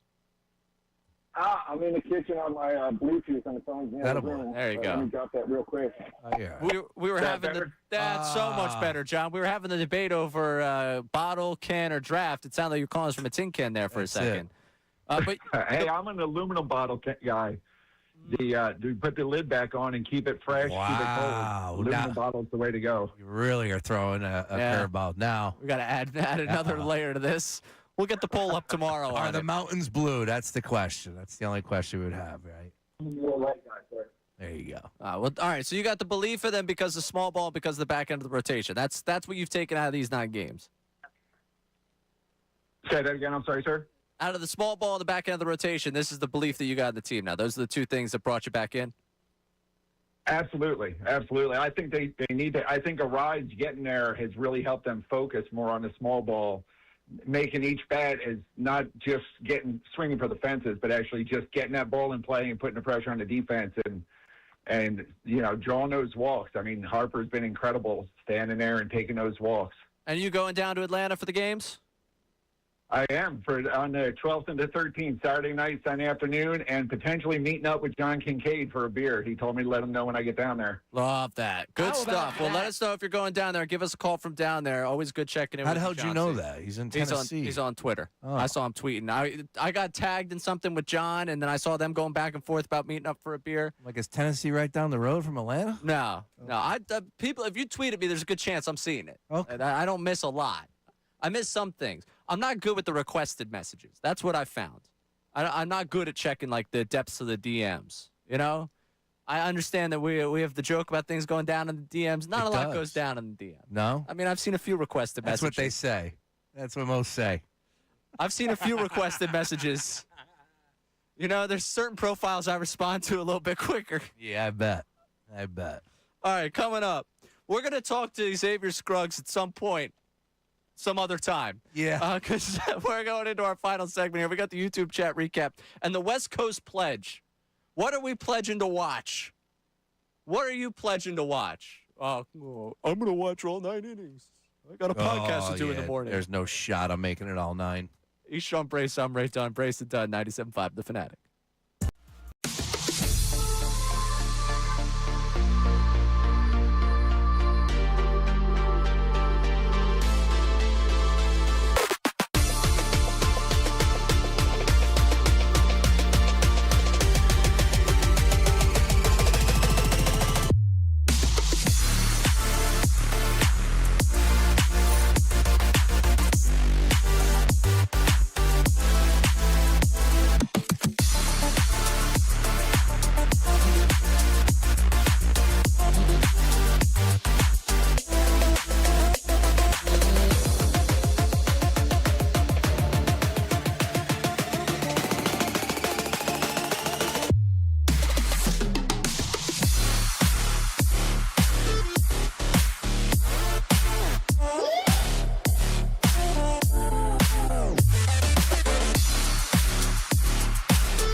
10 in a row tonight. When was the last time the Phillies won 10 consecutive games? Do either one of you know that, Sean Brace or Connor Thomas? I will phone a friend right now, Connor Thomas. I'm going to guess 2022 following Rob Thompson being instated as manager. That's why I chose him. No. Oh. Go ahead. What do you got, Sean Brace? So, I know they won 9 last year. Mm-hmm. Okay, they never got the 10. Double digits. Give me something from the 2011 season. No? Started 23. Okay.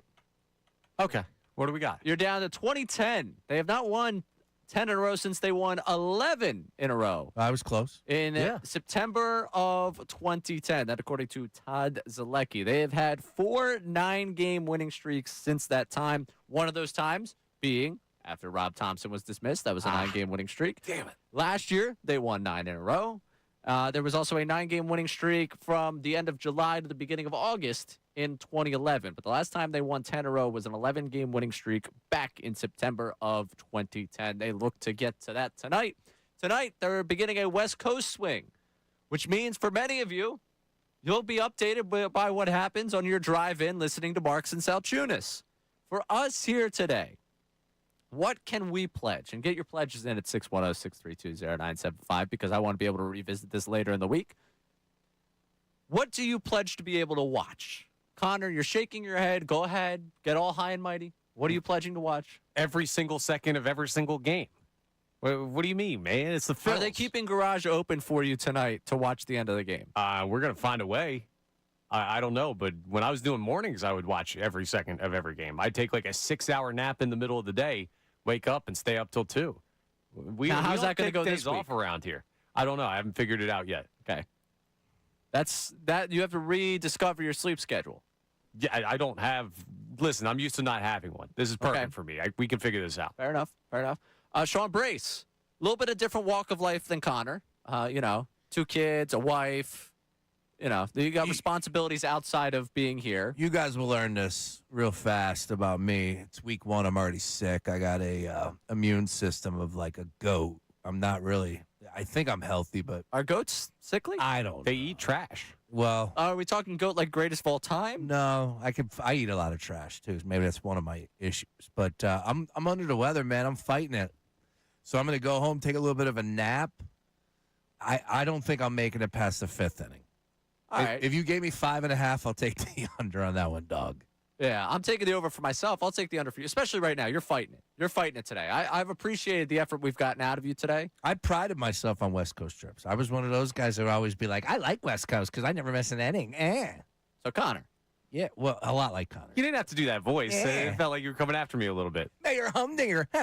Well, listen, here's my thing. People are all mad at me. Oh, you're too positive on the Phillies, this, that, and the other thing. The next thing you know, you're getting a pledge text from that same person saying, oh, yeah, I'll watch 3 innings tonight. 3 innings? Come on now. How much of our audience makes it the over 5.5? 9:40 game, heater of a run for the Phils. I'd say a good portion. All right, here's what I want. Tonight, for those of you still out there hanging out with us, tonight, I want to see tweets from you. Instagram DMs. I will go into the requested. I will go look. I would like to see proof of you tonight in the hours watching in the 6th inning. 975 Middays on the old Bird app on Twitter. You can also go tweet at us. All of us on Instagram. You're Sean_Brace on both Instagram and Twitter. So if you're going to tweet at us, Sean_Brace, Ray Dunne 975, Connor Thomas 975. I want proof of it in the hours. We will go through our best proof of life tomorrow in the hours during the 6th inning. I'm not asking the 9th inning. I'm just asking the 6th inning. If you don't have Twitter, you can get us on Instagram. Say Matt's there. We'll go look through the requested DMs. I know, Connor, you're going to have to fight through a lot of them. Yeah, it'll happen. I'm expecting the scheduled tweet that someone sets up today. They schedule it for like midnight, and it just says, I can't believe Alec Boehm did that. I know. I need proof. I need photograph of the television, maybe what you're sipping at that time. We'll sift through them tomorrow. Hold up a newspaper. Our West Coast pledge for all of you out there. Take the pledge. Join us late into the hours. Well, join Connor and I, because Sean seems to believe he's going to be out. The good news is there's no Monday Night Football to compete with. Well, it's a 9:40 start. Dun, dun, dun, dun. Well, Monday Night Football's not over by then. No, but you're a half into it. By the time the game gets over, you probably still have 3 or 4 innings You left. remember what I missed because of Mendoza. I had Mendoza on my mind. That's how consumed I am with the game. Yeah, you should have had Womendoza on your mind for that. All right, let's get to the YouTube chat Hey recap. now. It's time for the YouTube chat recap. How about filling us in? I can't look. Text us at 610-632-0975. Watch us live on YouTube every single weekday. Let me tell you something else, man. It's the Brace and Dunne YouTube chat recap. What do we got?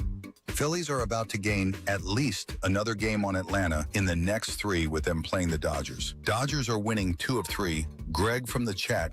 Yeah, I agree. Atlanta doesn't want to see him. And luckily, I have not yet checked any mentions on that Atlanta post, but Atlanta doesn't want to see him. Nah, Dodgers have won 6 straight. The Phils are picking up another game or 2 here. Yeah, I agree. What else we got? Connor got a new barber. Thank you, Jesus. Andrew from the chat. So funny enough, Connor nearly killed me on Friday. And not because it was a week of working with me. It was after work. We now live so close to one another that when I'm walking out to my car, Connor driving home is, I'm in his way. Really? Quite literally, I was in his way. I was walking to my car to go to the Phillies game. I had all my stuff. And here's this out-of-control white Mustang. It wasn't out of control. Swerving. I was watching a TikTok you sent me, and I almost ran you over while I was watching the TikTok that you sent me. Stop with the distracted driving, Connor. I'm a hypocrite for yelling at someone about it, but stop it. You're going to kill me. You're the one who sent me the TikTok when you knew I was driving. I had no idea you were driving. You could see me. I was a foot away from you. You were coming back from your haircut.